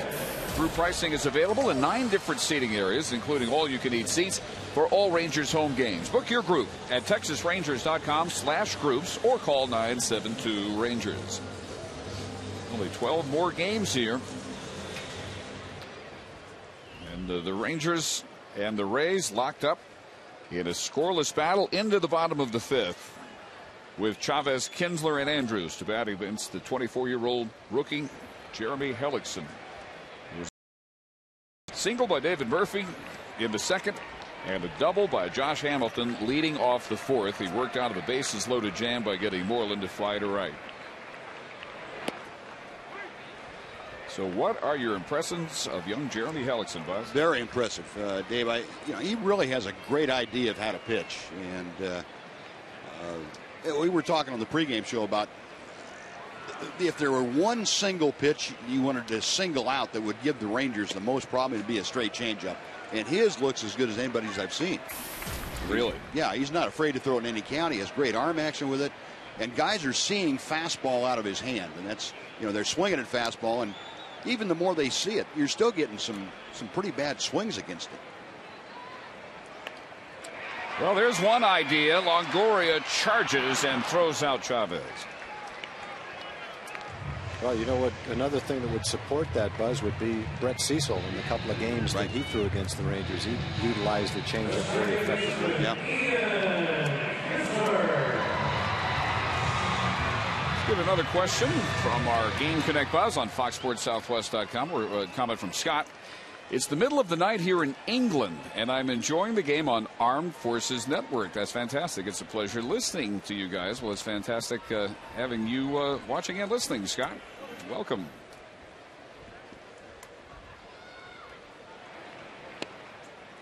Good ball game continuing into the middle innings here. Kinsler has lined to left, reached on an error last time by the third baseman Longoria. I think the thing that struck me most looking at numbers and what was written about Hellickson coming into the game day was that he was a lot tougher with guys in scoring position against the opposition. In other words, when he got runners in scoring position, the batting average against him went markedly down, and we saw that here tonight. A couple times the Rangers got runners to second or third base. And to me, that's the mark of a guy who knows how to pitch and knows how to change things up according to the situation in the game. I would guess one of the things that comes into play there, Buzz, is in those situations, a lot of hitters get over anxious. And with a good changeup, you can really take advantage of a hitter being over anxious. Yeah, you're right. And then, realizing he has that good changeup, he strikes Napoli and Young out on fastballs. Middle away. That's right. And basically just threw the ball by him. And that's what happens. You have that good changeup, and you can, if you know what you're doing, you can make guys have some bad swings. And Mitch had a good at bat.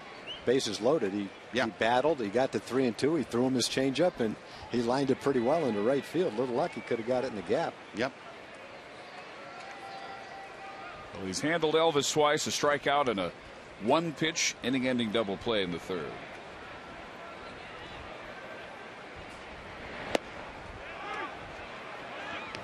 It looks like a lot of fastballs are coming as a surprise to the Ranger hitters. Well, you have to be aware of the changeup so much, especially when you get behind in the count. That's when he's very effective with that, because he'll throw it down out of the strike zone, and it makes that 92, 93, 94 mile an hour fastball have a little extra giddy up on it.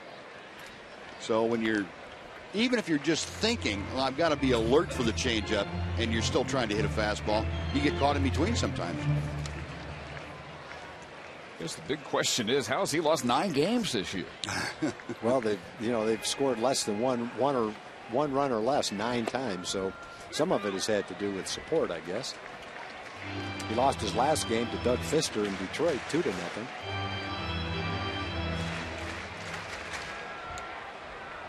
Fister start tonight. No decision. That one is now in the 10th. 1-1 Kansas City at the Tigers. And a ground ball for Sean Rodriguez. And for Hellickson, a 1-2-3 fifth. Buzz, as always, a pleasure. Thank you, guys. Appreciate it. Especially the pitchers duel like this.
2011 season, through 5 innings, has been superb. Well, he's had a good sinker like that just goes in on the right-hand hitters, away from the left-hand hitters. He's thrown cutters like that into the left-hand hitters that have jammed him. He's fooled hitters with changeups. He's mixed in enough curveballs to give a 4th pitch look to the hitters. And what it adds up to is that line: 2 hits, no walks, and 4 strikeouts through 5 innings. He's consistently done that, thrown the ball down and away early in the count to get a strike. Good sinker. Sean Rodriguez, first of 2 Tampa Bay hits, single with 2 outs in the 3rd. The only other base hit, leadoff single by Upton, bounced through the right side. Leading off the 5th, he was then caught stealing. And a bunt goes foul. And we're into the 6th inning now, and we're still waiting for the first putout by a Ranger outfielder.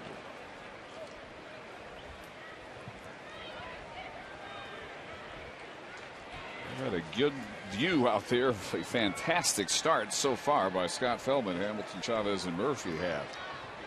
Well, when Scott's throwing well, that's a pretty good indication. A lot of ground balls. Tough to get the ball in the air when the ball is sinking down and in like that to the right-hand hitters. 4 strikeouts, 11 groundouts, and 2-2 to Rodriguez.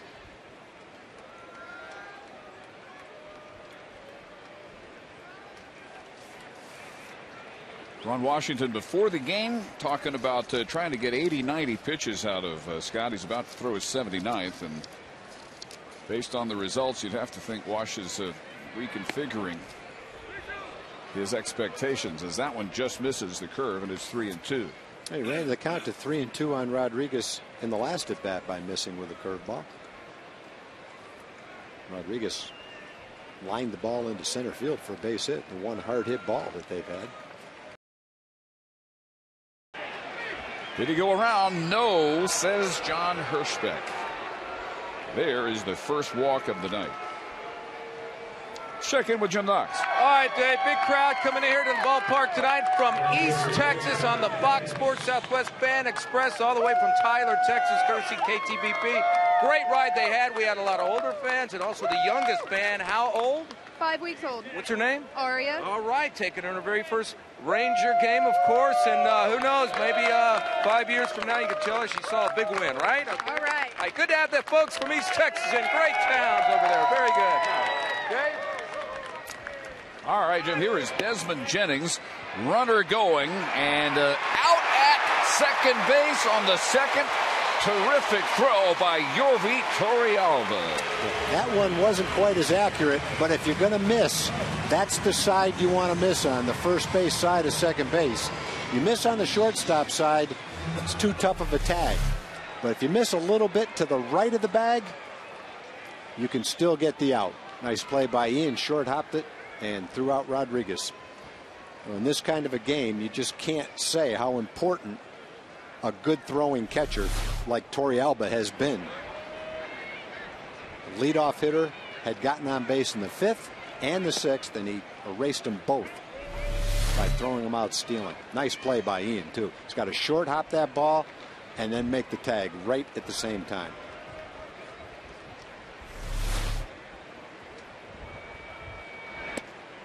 Talk about an illustration of sliding right into the tag. That was it. And now a ball and 2 strikes to Desmond Jennings. Last time a slow grounder to short. Andrews had no play at first and then failed to tag Rodriguez, trying to sneak his way to third. But 2 pitches later, Feldman got Damon to end that inning with a comebacker to the mound. Mark Lowe getting ready as Feldman gets ready to throw his 85th pitch. And another ground ball.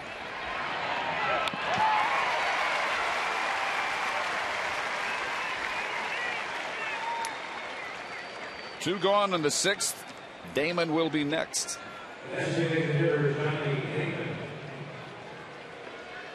Uncharted territory for a while now for Scott, who's again longest relief outing of the year, 4 2/3, and now at 5 2/3. Yeah, the most innings, but not the most pitches yet. He's gone 90 pitches. Damon is grounded to short, and last time up, the comebacker.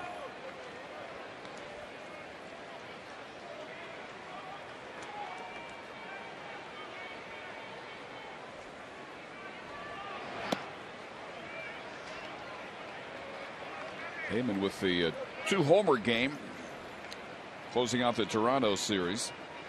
His first in about 3 years. Rays had a team record 10 home runs in that series. Nothing close tonight. Little looper handled by Elvis. And what a job through 6 innings by Scott Feldman. A 2-hit shutout.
If a Ranger hits a grand slam during this inning, Dave Towns will win $25,000. You can register at any participating Sonic restaurant. And if that is Bloom, Texas, my apologies. Jeremy Hellickson, every bit as impressive as Scott Feldman. A 2-hit shutout through 5. He's got Hamilton, Young, and Napoli here in the 6th. Hamilton led off the 4th with the double, but Hellickson was able to work around that challenge. Struck out Young and Napoli, intentionally walked Murphy, unintentionally walked Torrealba. Worked the count full to Moreland, got him to fly to right.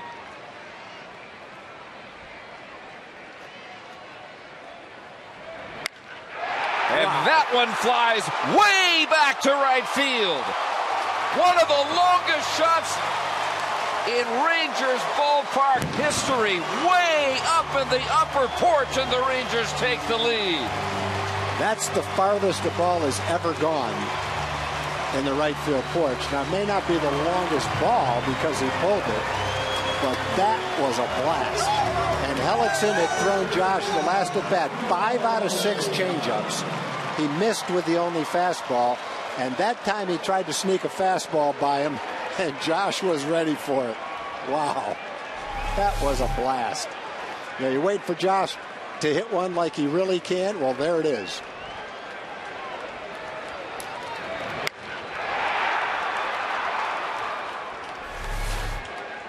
My goodness.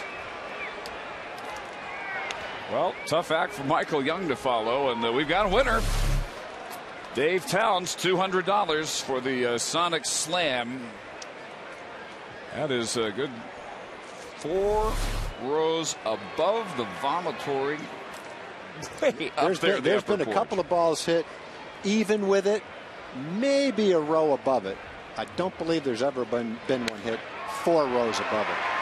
That one's trouble into the right field corner, a fair ball. Joyce digs it out. Michael Young has a double.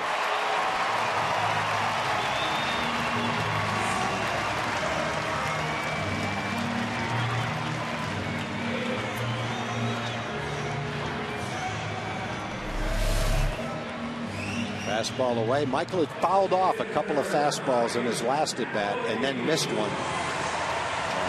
That time he drove it, kept it fair down the right field line. See if the Rangers can add to that one-run lead here.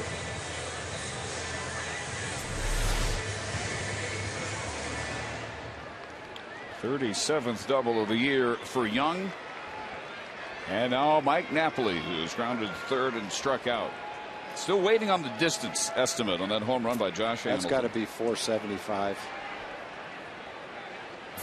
Now, Josh has the longest ball ever in this ballpark. I can't remember exactly what it is, 480, 490. And it was hit over the Ranger bullpen in the corner of the upper deck of the home run porch, about 2 rows back. So the question is that one farther than that ball, which went farther up in the stands, but didn't go to the deeper part of the park, went to a shorter part of the park? That's tough to measure because you don't really know where it would have landed. The home run that was the longest one was more of a line drive. This one was more of a fly ball.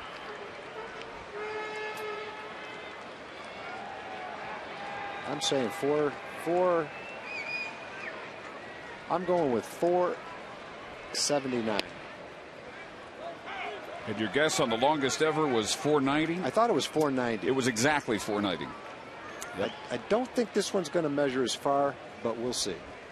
I think the one you're talking about went over the Ranger bullpen into the upper porch. That was last year, June 27th, against the Astros. Right in the corner, about 3, 4, 5 rows up.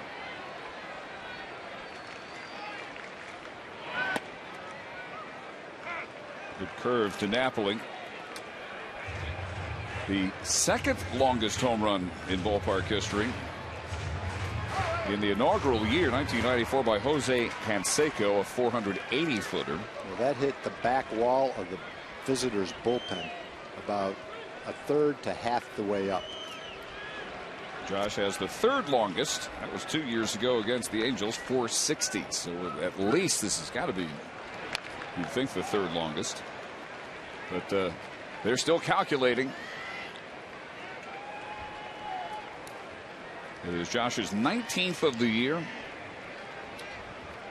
4th in his last 10 games. Magnified look here at exactly where that one lands. Well, that pretty much shows it. 4 rows back.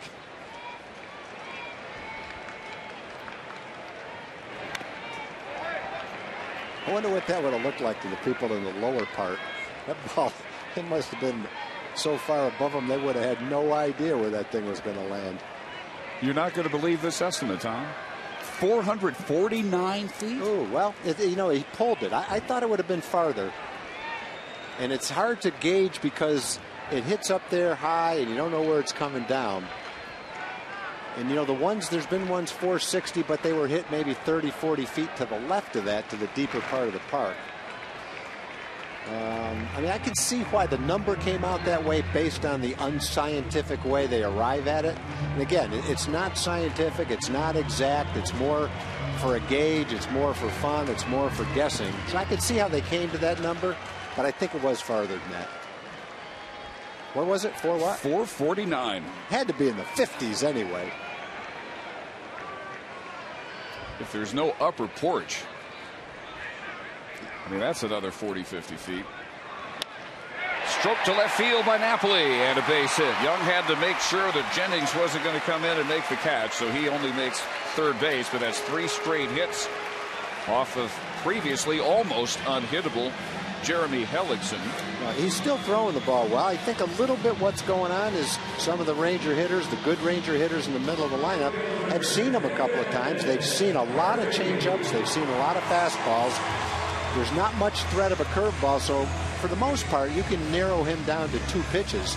And they've seen a lot of each, and I think they're just a little more comfortable right now. No action in the bullpen. No visit by Jim Hickey, their pitching coach. Murphy singled with 2 outs in the second. The only Ranger hit until the Hamilton double in the fourth. They intentionally walked him last time up in the fourth. A good curve for a first pitch strike. David talking about calming down his bat. He looked at some video when he was going well. So he was a little active getting ready for pitches. He is not moving the bat quite as much when the pitcher gets set. He's keeping it flatter in the hitting zone, and the results are there. 6 for his last 13, including 2 homers.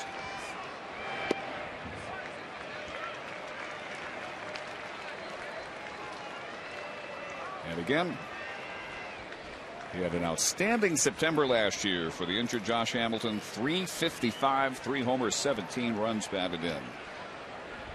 And Nelson Cruz's spot in right field tonight.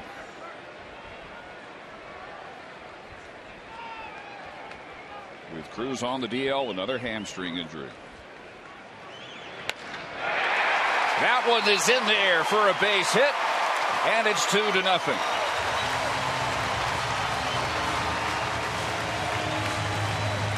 And 4 straight hits in the Rangers' 6th, breeding Hellickson. And all of these hits have been hit well. It's not like they're dribblers through the infield or bloopers through the outfield. Every one of these balls has been hit well. So it's a good job by David Murphy. Again, we're talking about how the pitchers try to throw David away. But I think the adjustments that you're talking about, Dave, have allowed him to handle that outside pitch much better. You know, there's been some times where it looked like he had trouble handling that outside pitch. Not right now. Right now, he's looking at a 2-for-2 night, 7 for his last 14, 7 runs batted in. He had 3 RBIs in his previous 27 games before these last 5, including tonight. Fox Sports Southwest of the Rangers teaming up with Carter Blood Care for the Great American Give. When you give blood to Carter Blood Care for the rest of August, that is tonight or tomorrow, you'll still automatically be registered for a chance to win a Fox Sports Southwest VIP experience here at Rangers Ballpark in Arlington. So 2 runs in, first and second, still nobody out. And Yorvi Torrealba, who has struck out and walked.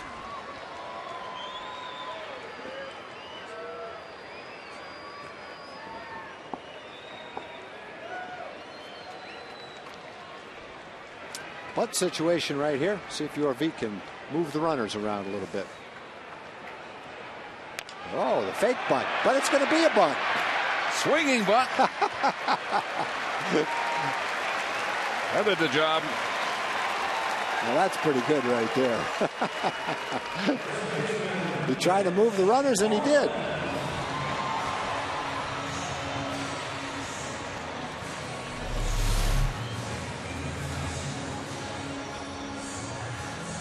I think what Ron Washington was trying to do was take advantage of the infielders moving around to cover the bunt. The second baseman has to go toward first. The third baseman, the first baseman are way in. And I think what Ron is thinking right there is if he can hit a ground ball, there's a lot of free space out there. Maybe we can do a little first and third and score a run. As it was, it worked just like a sacrifice bunt. So they will intentionally walk Moreland to load the bases with 1 out. Set up the force anywhere. Double play opportunity with Andy Chavez on deck. This will be the 3rd walk for Hellickson, the 2nd intentional walk.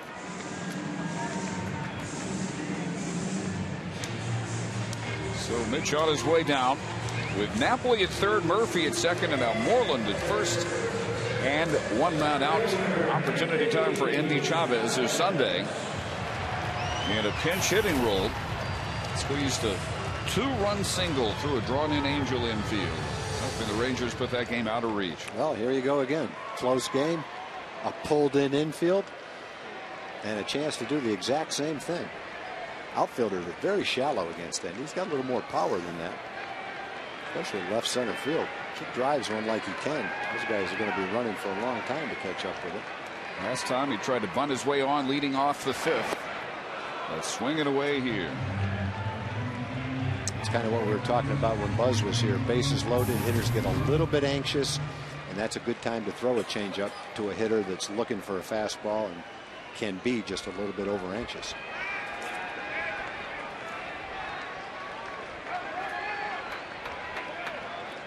Ellickson now at 100 pitches. And up on Indy 0-2.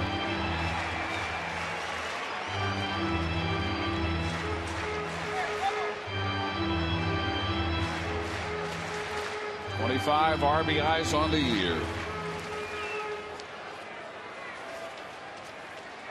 Good swing here, brings in at least a couple more. Widens the Rangers' lead. Chopper, bare hand, and Longoria gets the play at the plate. Napoli sliding in late. There's out number 2.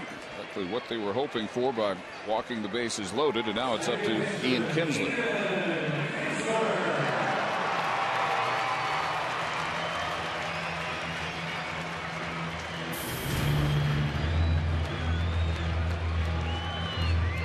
Ian has hit it hard twice, 0 for 3.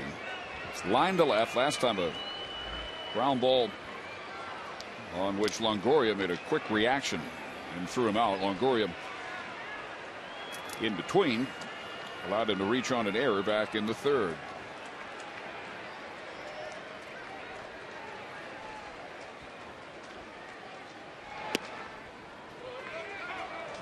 And the first pitch change in for a strike.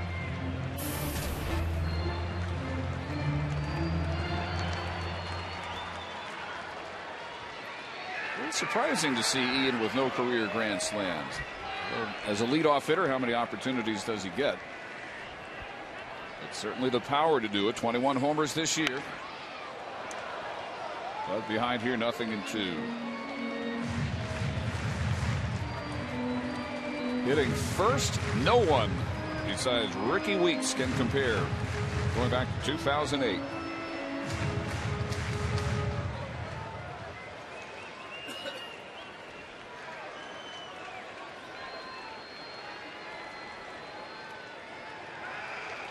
Still no action in the Tampa Bay bullpen.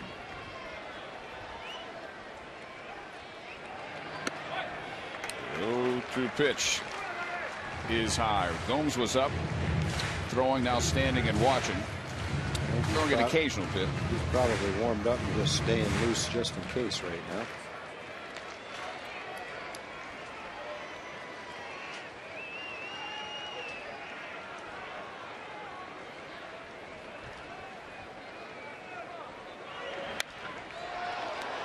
That one will slice into the seats and remain 1-2.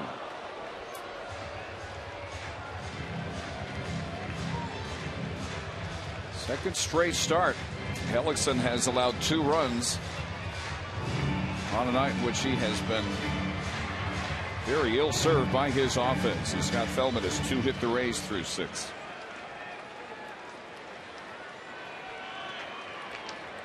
Well, we got 1 homer here in the Sonic inning. Doesn't mean it's not still alive with the bases loaded. And 2-2.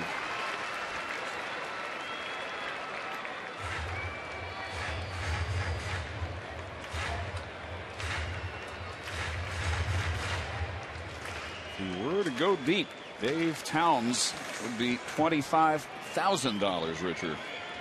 Already up 200 thanks to Josh Hamilton on the first pitch of the inning. Hanging in there on fastballs. That must be a little bit warm. And a little bit difficult for the people behind you to see. So at least they're trying to be entertaining, I suppose. I would be entertained unless I was sitting right behind him. A long way from Wrigley Field.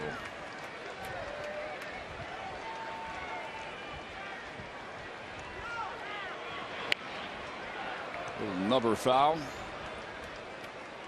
Yeah, that is a very understanding gentleman, especially behind bear number 2 on the right. Papa Bear.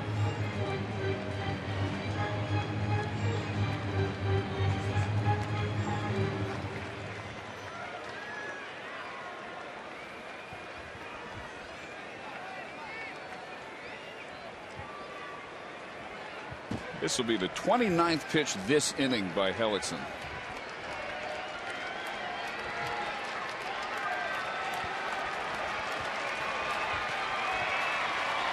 Murphy at third, Moreland at second, Chavez at first.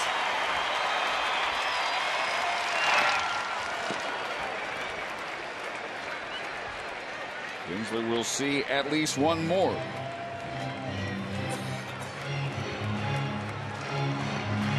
Again, Joe Madden had Jeremy Hellickson as well prepared as he could for the heat. It was 102 degrees when we started. Temperature out above left, now showing 97. Rehydrated for several days to get ready. Didn't throw as many warm-up pitches in the bullpen before taking the mound. Pitch number 111 on the way.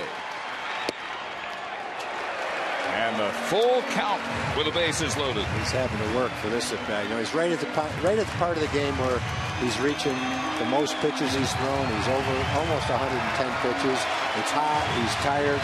Joe Madden's given his young starter a chance to finish off this inning if he can. And Ian's given him as good a battle as you could give him. 10th pitch of the at-bat. A little blooper. Joyce comes on to make the catch out in right field. But the Rangers get to Hellickson for two, including the blast well up into the upper porch on the first pitch of the inning by Josh Hamilton.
By your Texas Ford dealers. Check out the Ford F-150 and drive one. Ford is the best in Texas. And by Southwest Airlines' new Rapid Rewards, unlimited reward seats and no blackout days. Hey, Barnett and Tom Grieve, we go to the 7th inning. What a job by Scott Feldman.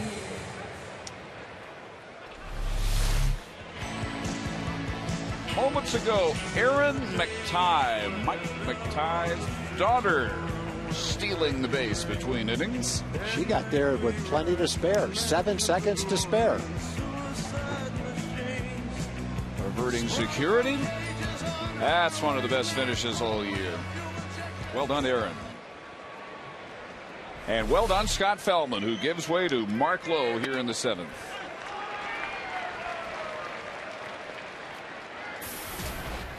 One thing I always notice about Mark, it doesn't matter what the temperature is, he's got sleeves on.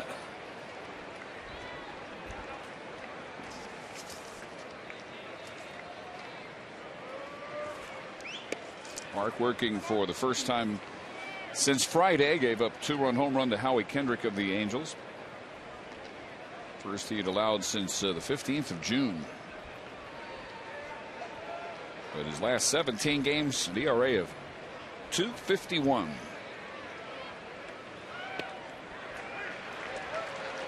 They had 1 and 2 on Longoria, who struck out and grounded out against Feldman. Darren Oliver's also warmed up. You got Kochman as a left-hand hitter. Zobrist is a switch hitter. He's up next. Kochman is the third hitter this inning. Matt Joyce is a left-hand hitter. He's the fourth hitter.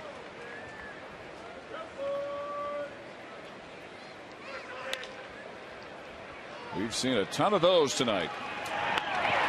Easy ground out. And let's check in at our Fox Sports Southwest studio with Neil Beasley for a game break.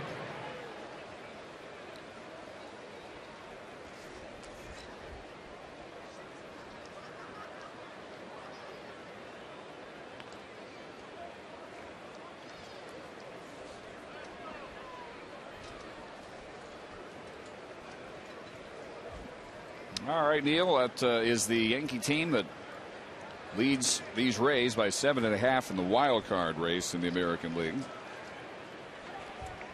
Ben Zobrist. And we might finally have a little business for the outfield. Andy Chavez. That is the first put out by any Ranger outfielder tonight. And it will be Darren Oliver to face Kochman. So 2 good batters, 5 pitches. Good job for Mark Lowe. He did his job. Exactly what Ron Washington was looking for.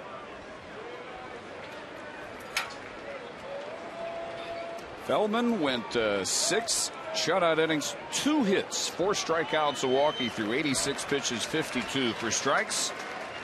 Mark Lowe, 5 pitches, 4 for strikes. Ground out, fly ball. Darren Oliver on to deal with Kochman when we return to the ballpark.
You can create your fantasy football team today at foxsports.com/fantasy. Play against friends or compete against other Fox Sports users. It's free and easy to play. Darren Oliver comes on with 2 outs. Nobody on in the 7th inning. The Rangers leading 2-0. Casey Kochman grounded to third and second against Feldman. And pretty much every time Darren comes in, I say the same thing. Another solid year, getting the job done, throwing curveballs to left-hand hitters, and just coming in as a veteran guy, steady and getting the job done. Former Angels facing off here. Kochman 0 for 3 all time against Darren.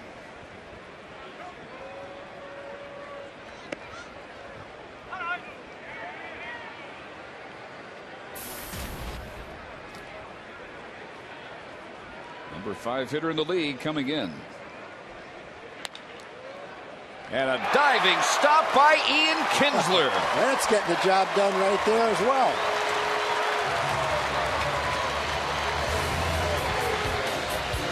A 1-2-3 inning by the Ranger bullpen. Stretch time at the ballpark.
Go to youthsportswired.com.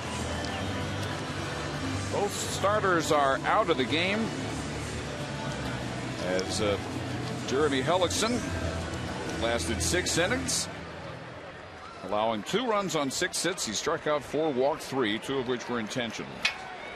And he gives way to the veteran right-hander Juan Cruz. Yeah, Juan Cruz has a good arm, hard breaking ball, good fastball, good opponent's batting average, a little bit of a high ERA, a little bit over 4, but not bad. He's 5-0 as a reliever. Strikeout per inning, a few too many walks.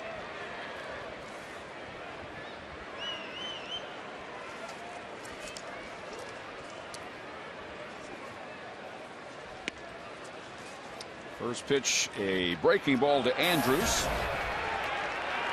Throw gets past Cruz. Fans enjoy that. It's funny what amuses a crowd. Bad throw from the catcher. Rangers would like the same result that the Blue Jays got yesterday. Cruz allowing a leadoff triple in the bottom of the 7th. 5 extra base hits over his last 9 outings.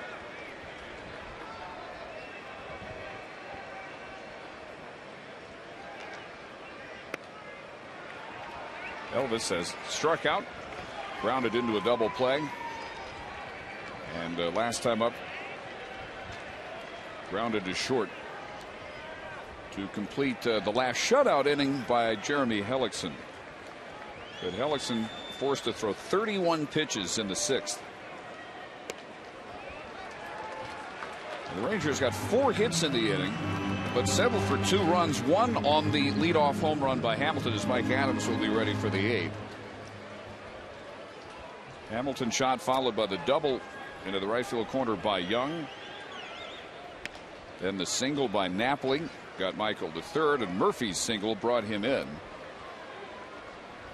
And then Hellickson was able to throw some clutch pitches, and for the second time in the last 3 innings, leave the bases loaded.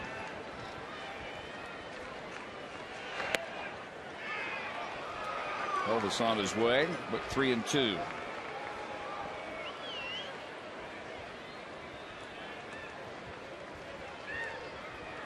Cruz never a control artist. 24 walks, most of any Rays reliever. 9 have been to the first batter he has faced in an outing. And that's a base hit for Elvis. They ran the count to 3-2. Here looked like a high cutter that stayed on the inside part of the plate. A good start for the Rangers 7th. They try to add some insurance runs here.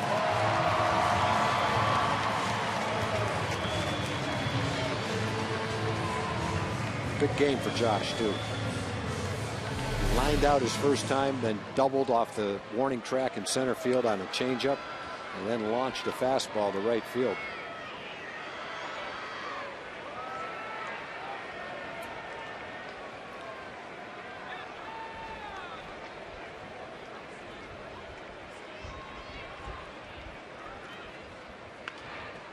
Josh going after the first pitch here.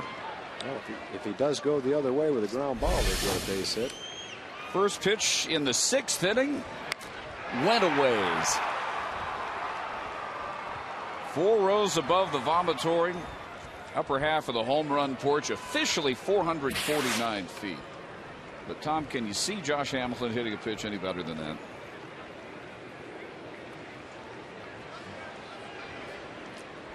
Hard to imagine.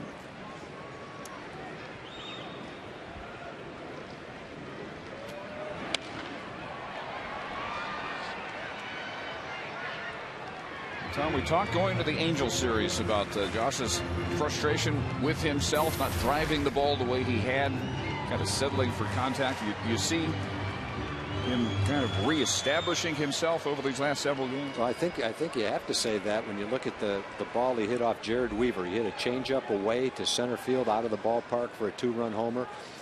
Then he didn't hit a long ball, but he got a big base hit to right field against Scott Downs, who's a tough left-hander.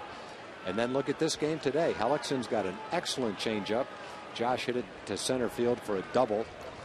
And then he was ready for the fastball, quick bat, and hit it way out to right field. So, yeah, I would say whatever Josh was trying to do, drive the ball a little bit better, he's doing it. Against the shift, Longoria plays perfectly to field that ground ball and start the double play with those fans way out there in the porch at the ready in the fielding position. If you get two of them hit up there in the same game by the same guy, especially that guy in the green, you really got something to talk about. That would have been the home run derby. Last 5-6-3 double play you saw, Tom, would be never? Well, the last one I saw was that one.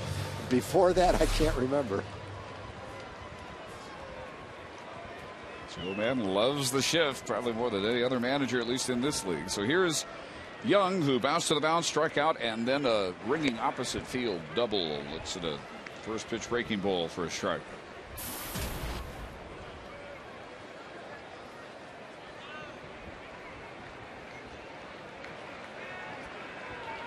Rangers have out-hit Tampa Bay tonight 7-2, but they have left 8 men on.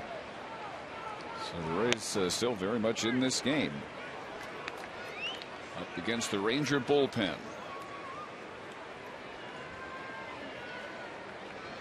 Scott Feldman hoping they can come through, give him his first win here in Arlington since May 20th last year, winless in his last 7 home starts. Well, that start today was better than Scott threw in any start last year. Of course, he was hurt. We talked about that a lot. His right leg was hurt. Now that it's healthy, the velocity is up. The movement on his sinker is up. The cutters, everything's better. Cutter's better. Curveball's better. Changeup's better. And you're seeing the real Scott Feldman. Tried to pitch through the pain last year and just wasn't able to do it.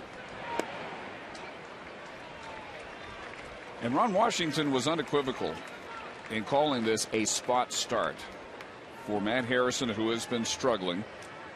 Harrison set to go on what will be 11 days of rest. Just nice to have someone like Scott to give him that break. That could be huge late in the season. Yeah, John Hirschbeck says Michael went around. And that takes care of the Rangers' 7th. On to the 8th. Upton, Joyce, and Shopik are due up. Mike Adams is ready.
In the A's 2-0, Dave and Tom. Time for the progressive fan of the game. It has to be Sam.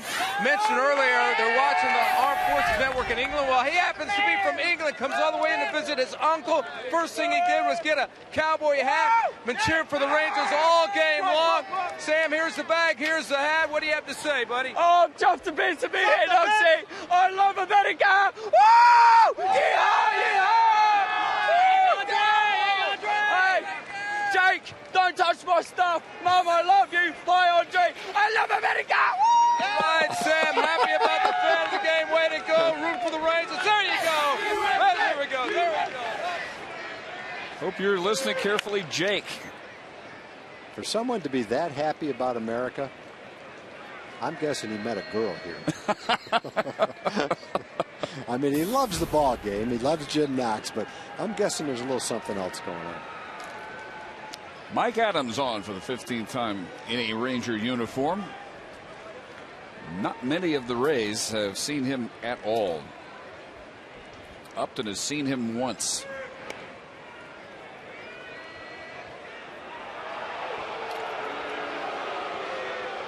Prospect says he didn't go around.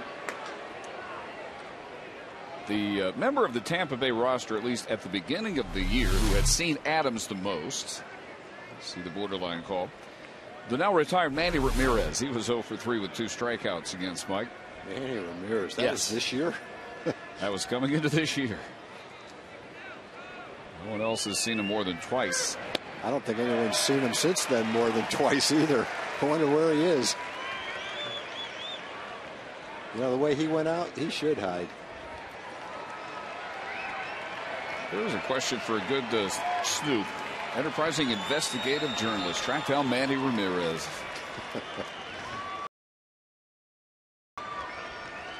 No doubt being Manny somewhere. Call strike 3. Good cutter. He didn't like the call, but that's a strike.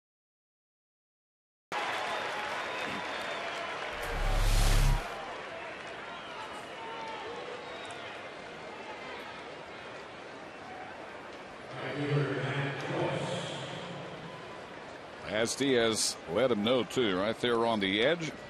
Upton, one of only 2 Tampa Bay hits taken care of beginning the 8th. Matt Joyce has struck out and grounded out at a nice diving stop by Moreland on the line.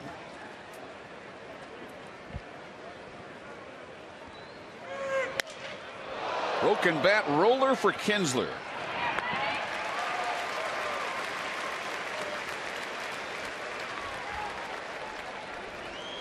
It's been a bad night for the Rays bats.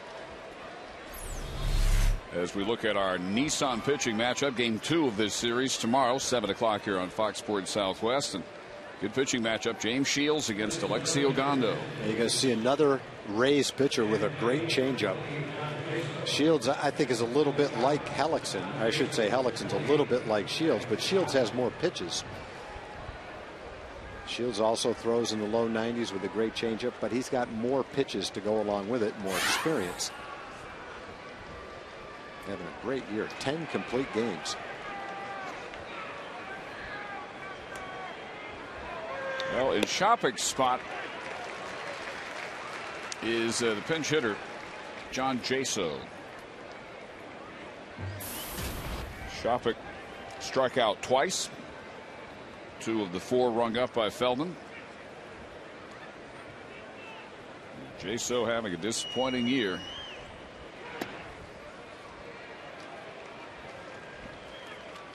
Looking ahead to tomorrow night, and a real oddity about James Shields' year. Against the Western Division, his ERA is .830. Against every other team, it's .201. And overall, 6th in the league, .296. That's weird. That's not like going across time zones. Adams trying to finish up a low pitch, clean. 1-2-3 8th. Rowan Oliver worked to 1-2-3 7th.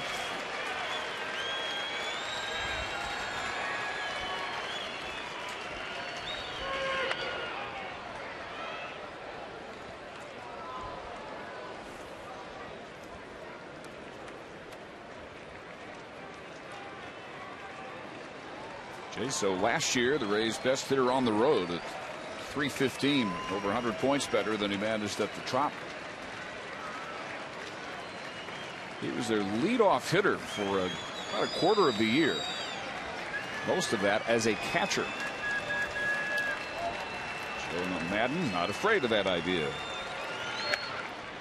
And a ground ball for Elvis Andrus. The Ranger bullpen has been perfect in relief of Scott Feldman, who was pretty close himself through sixth.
Weekend promotions. You can vote on what songs accompany the fireworks show after the final Friday game of the regular season, and what the t-shirt looks like that will be given away that Sunday. You can vote, well, through tomorrow, rest of August, at TexasRangers.com/vote. 23,069 on hand at the ballpark. Juan Cruz on for his second inning in relief of Jeremy Hellickson, and he'll face Napoli, Murphy, and Torrealba. Worked around the leadoff single by Elvis Andrus in the seventh. He got Hamilton ground into the highly unusual 5-6-3 double play against the overshift, and then struck out Michael Young. Napoli singled his last time up, and that ended up forced at the plate in a bases loaded situation. He's also grounded to third and struck out. Mike now a base hit 16 of his last 18 games. Top hitter in the league since the All-Star break at .365.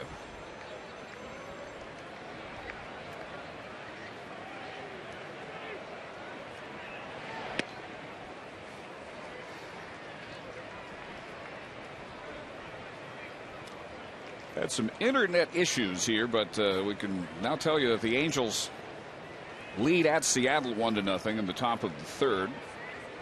Jerome Williams on the mound for LA. Seattle winner of the first game of that series after an early morning arrival by the Angels after their loss here on Sunday night, and that put the Rangers lead at 3.5.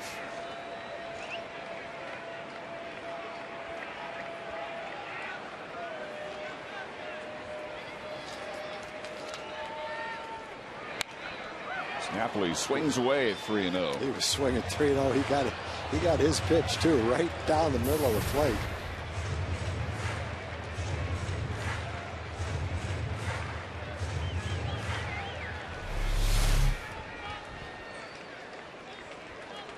Got a good swing. Just didn't connect.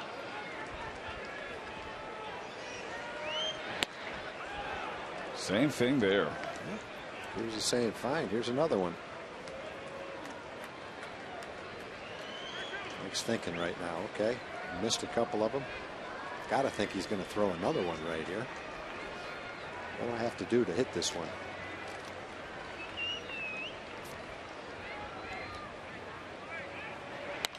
No, he didn't throw him a fastball. He threw him a breaking ball. Looks like Cruz didn't think he could throw 3 straight by him. When he started trying, he threw 2 right down the middle. Didn't want to try 3 though.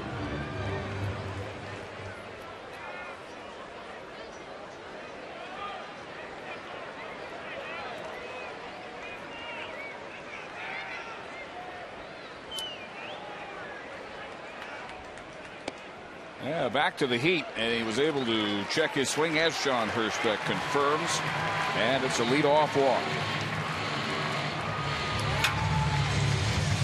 With Neftali Feliz preparing for the 9th.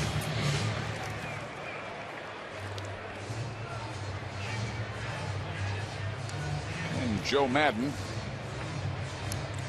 preparing to take the ball from Juan Cruz. So Cruz works a scoreless 7th. But the leadoff walk to Napoli to begin the 8th inning. And J.P. Howell on his way in.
Rangers ballpark in Arlington. The Rangers are in the midst of more drama here.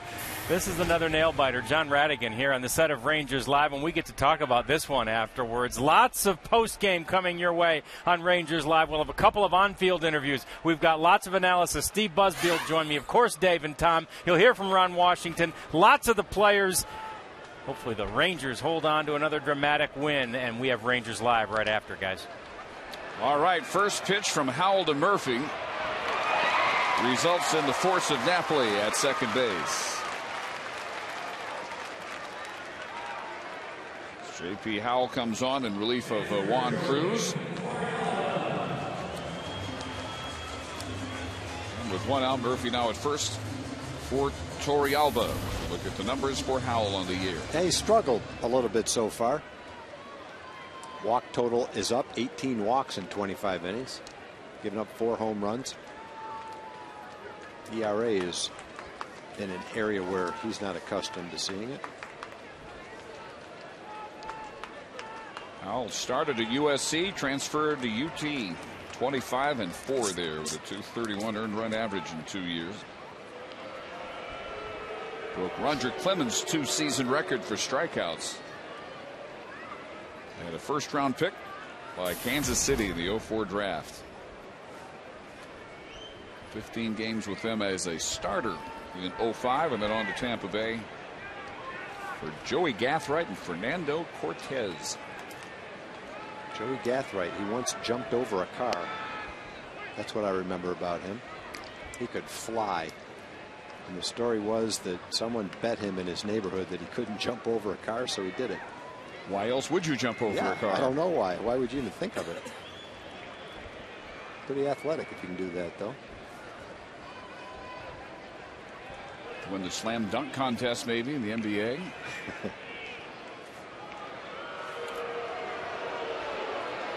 Probably wasn't a Hummer that he jumped over.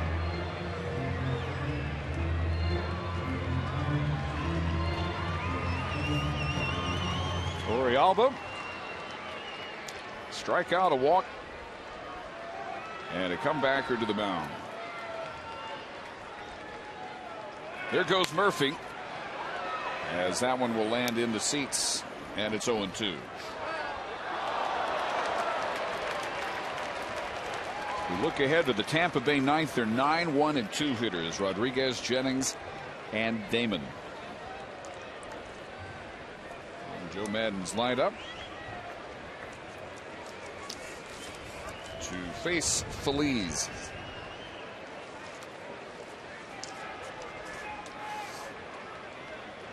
Torrealba facing Howell for the first time ever.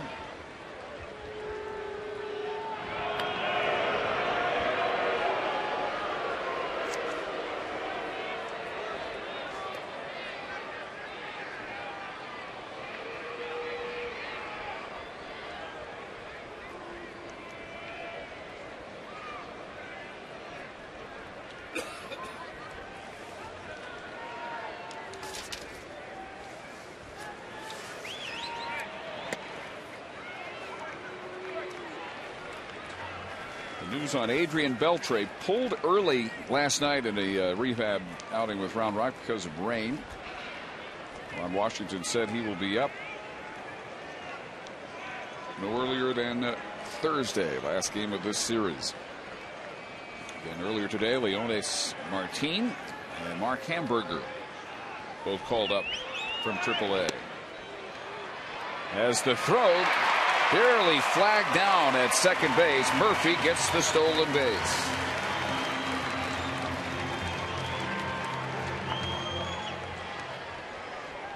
Well, a big part of this game has been the Rangers' ability to slow down, in fact stop the Tampa Bay running game.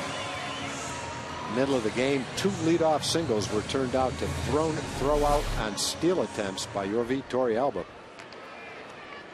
Torrealba hasn't had a hit in the game. He has walked, but he's played a huge role by gunning down those 2 would-be base stealers.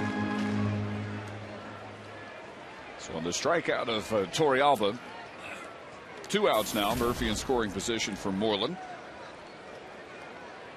Walked on 4 pitches leading off the third, flied to right in the fourth, intentionally walked to load the bases in the sixth.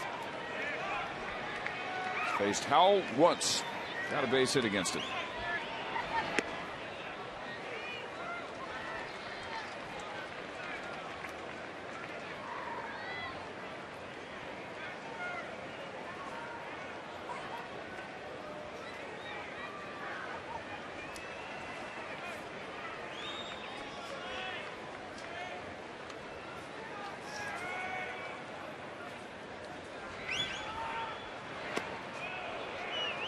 Mitch not able to check his swing there. Ball in the strike.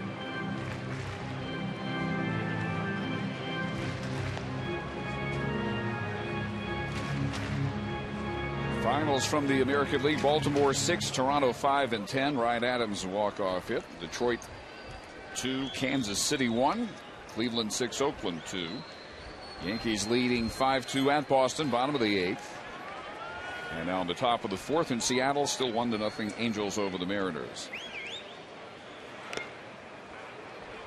Bottom of the 8th at Chicago, White Sox 8, Minnesota 6.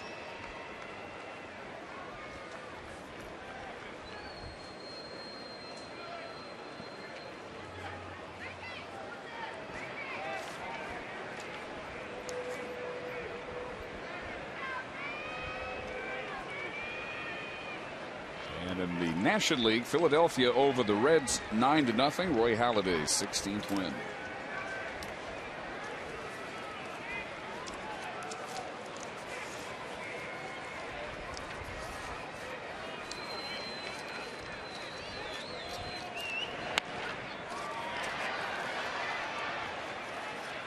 Howell yesterday working in Toronto. Joined the long line of pitchers who allowed a home run to Jose Bautista. First time he had allowed a long ball since the 1st of July, 20 appearances. Snapping 11 scoreless appearances.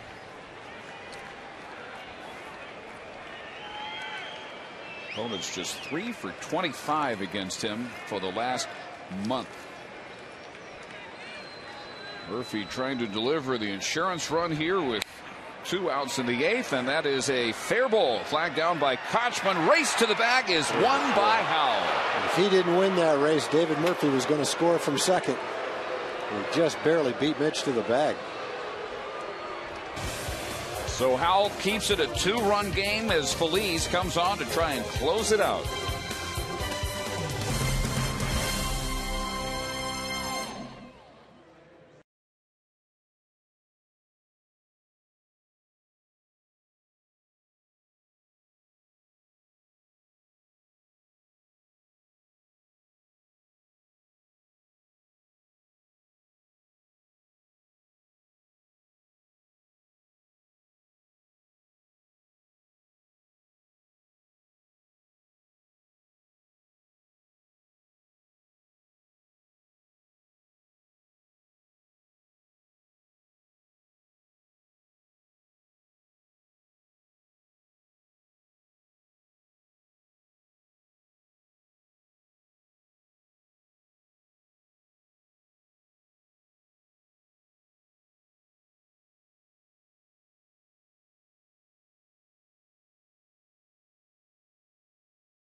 Rewards, unlimited reward seats, and no blackout days. Buy the Progressive Insurance Group for money-saving car insurance quote. Call 1-800-PROGRESSIVE today. And buy your Texas Ford dealers. Check out the Ford F-150 and drive one. Ford is the best in Texas. Dave Barnett and Tom Grieve. Rangers 2-0 so far. It is a 4-man, 2-hit shutout. Scott Feldman going 6 of those. Mark Lowe and Darren Oliver combining for a 1-2-3 7th. Mike Adams retired the Rays in order in the 8th, and now in the hands of Neftali Feliz. You know, the Rays haven't done much in this game. They've only had 2 hits. The Rangers have had a lot more base runners. But I think the thing you have to remember here in the 9th inning, it's only a 2-0 game. So anything can happen in a close ball game. It's up to Neffy to come in, throw strikes, and close this one down. And first off, he faces pinch hitter Sam Fuld, batting for Sean Rodriguez, who singled and walked and was caught stealing. Well, as Neffy has been doing last 5 or 6 times out, he's throwing more than his fastball, and he's getting the curveball over, which he did right there to get ahead in the count. It just made his fastball look that much better.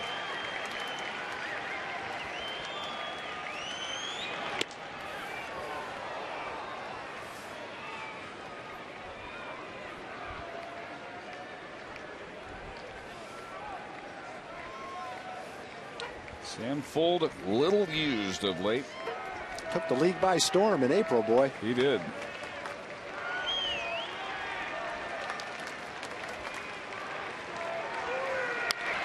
And rips a base hit. Murphy scrambling over as he is able to hold Fuld to a leadoff single. Neftali Feliz has not been giving up very many base hits of late. Opponent's 1 for 29 in his last 10 games before that pinch single by Fold. He threw it right belt high and down the middle of the plate. Fold is going to swing the bat well and get a hit. That's the pitch he'll do it with.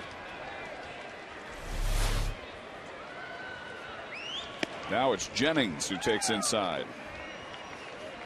Jennings, 3 ground balls, all to Andrews.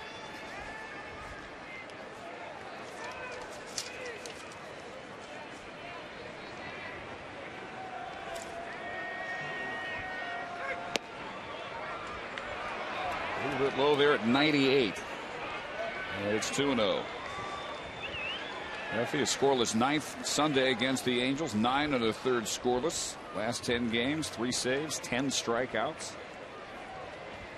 Scored on just 2 of his last 20 appearances. And low again, which will prompt a chant from Torey Alba as he's a pitch away from putting the tying runs aboard for Johnny Damon. It looked like he rushed a little bit with a couple of those pitches. Relax and pop it up there. Damon, who have to overthrow it. Damon, who homered twice yesterday, relishing a chance here.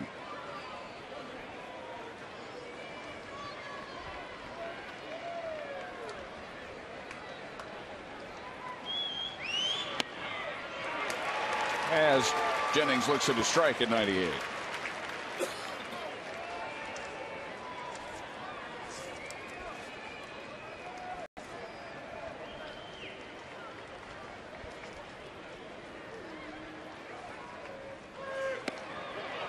But there's a walk, and there are 2 aboard with nobody out for Damon.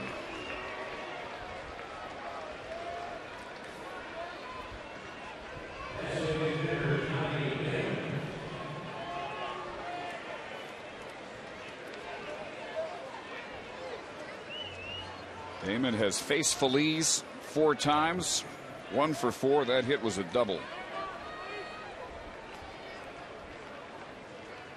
Fold and Jennings, we're seeing Effie for the first time. Damon tonight, nothing out of the infield.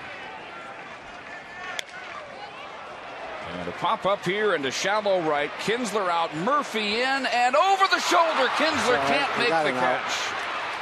But there's the out at second base as Fold takes third. Well, David was playing deep, but there's not a whole lot of difference right now between first and second, first and third. Forget the guy at third. Doesn't matter what happens to him. The Rangers have a 2-run lead. The only guy that matters is the guy on first, and it's Damon instead of Jennings. And so even though Damon runs well, he doesn't run as well as Jennings. So technically the Rangers are a little bit better off here than they would have been. But with David playing deep, not sure if he could get to it or not. Really doesn't matter because you get the force out at second base anyway.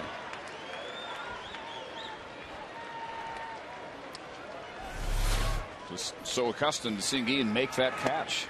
So ball 1 to Longoria. Struck out in the first, is grounded to second and short. Well, after that play, the Rangers are better off now than they would have been because you got a slower runner at first than you did in the first place, and whether it's 2-0 or 2-1 makes no difference. So the guy at third base, don't even look at him. And a double play ends the game, and Longoria with that swing trying to put Tampa Bay up. Nothing the base runners could do on that. If they get too far off and that ball's caught, then they get doubled off. The one thing that happened to the Rangers' benefit after Ian was unable to make the catch was it didn't roll far away. And Ian was alert enough to know that he had a force out at second base. Longoria 0 for 3 with a strikeout against Feliz. And 1 and 2. You got to keep throwing high fastballs. There's 2 in a row at 99 miles an hour.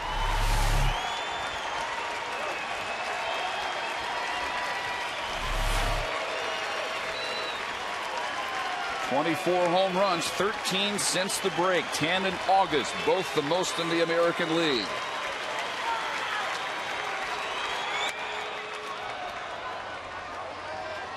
In Seattle, the Angels just put 3 on the board in the 4th, and that one goes to the 5th. Now 4-0. LA leading Seattle. Jerome Williams yet to allow a base hit to the Mariners. Mike Trout has homered twice for the Angels.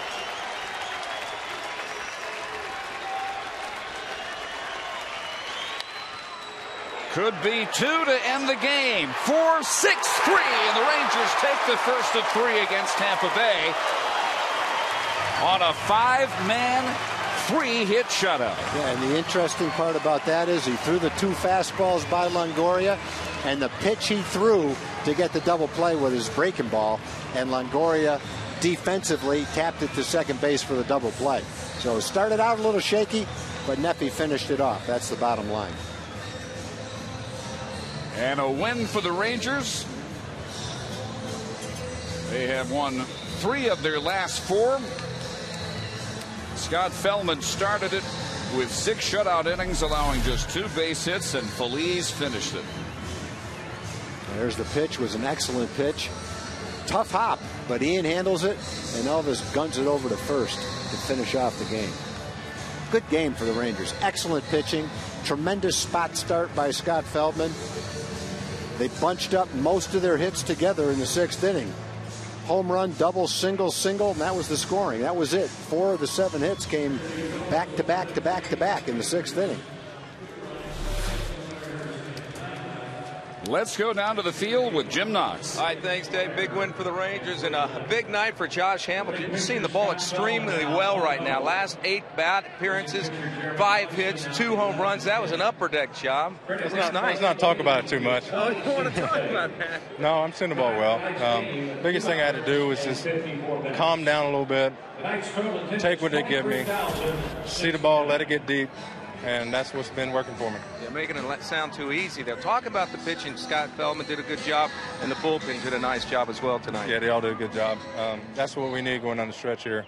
We need to get 3 or 4 or 5 runs a game, and those guys will shut it down like they have. So I'm excited about it. They're excited about it, and it's going to be good. There we go, Josh. Congratulations on the big night. Appreciate it, Dave. All right, Jim, for the Rangers, their 16th shutout this year, the most since their club record of 17 way back in 1977. 2-0. Rangers Live is coming up.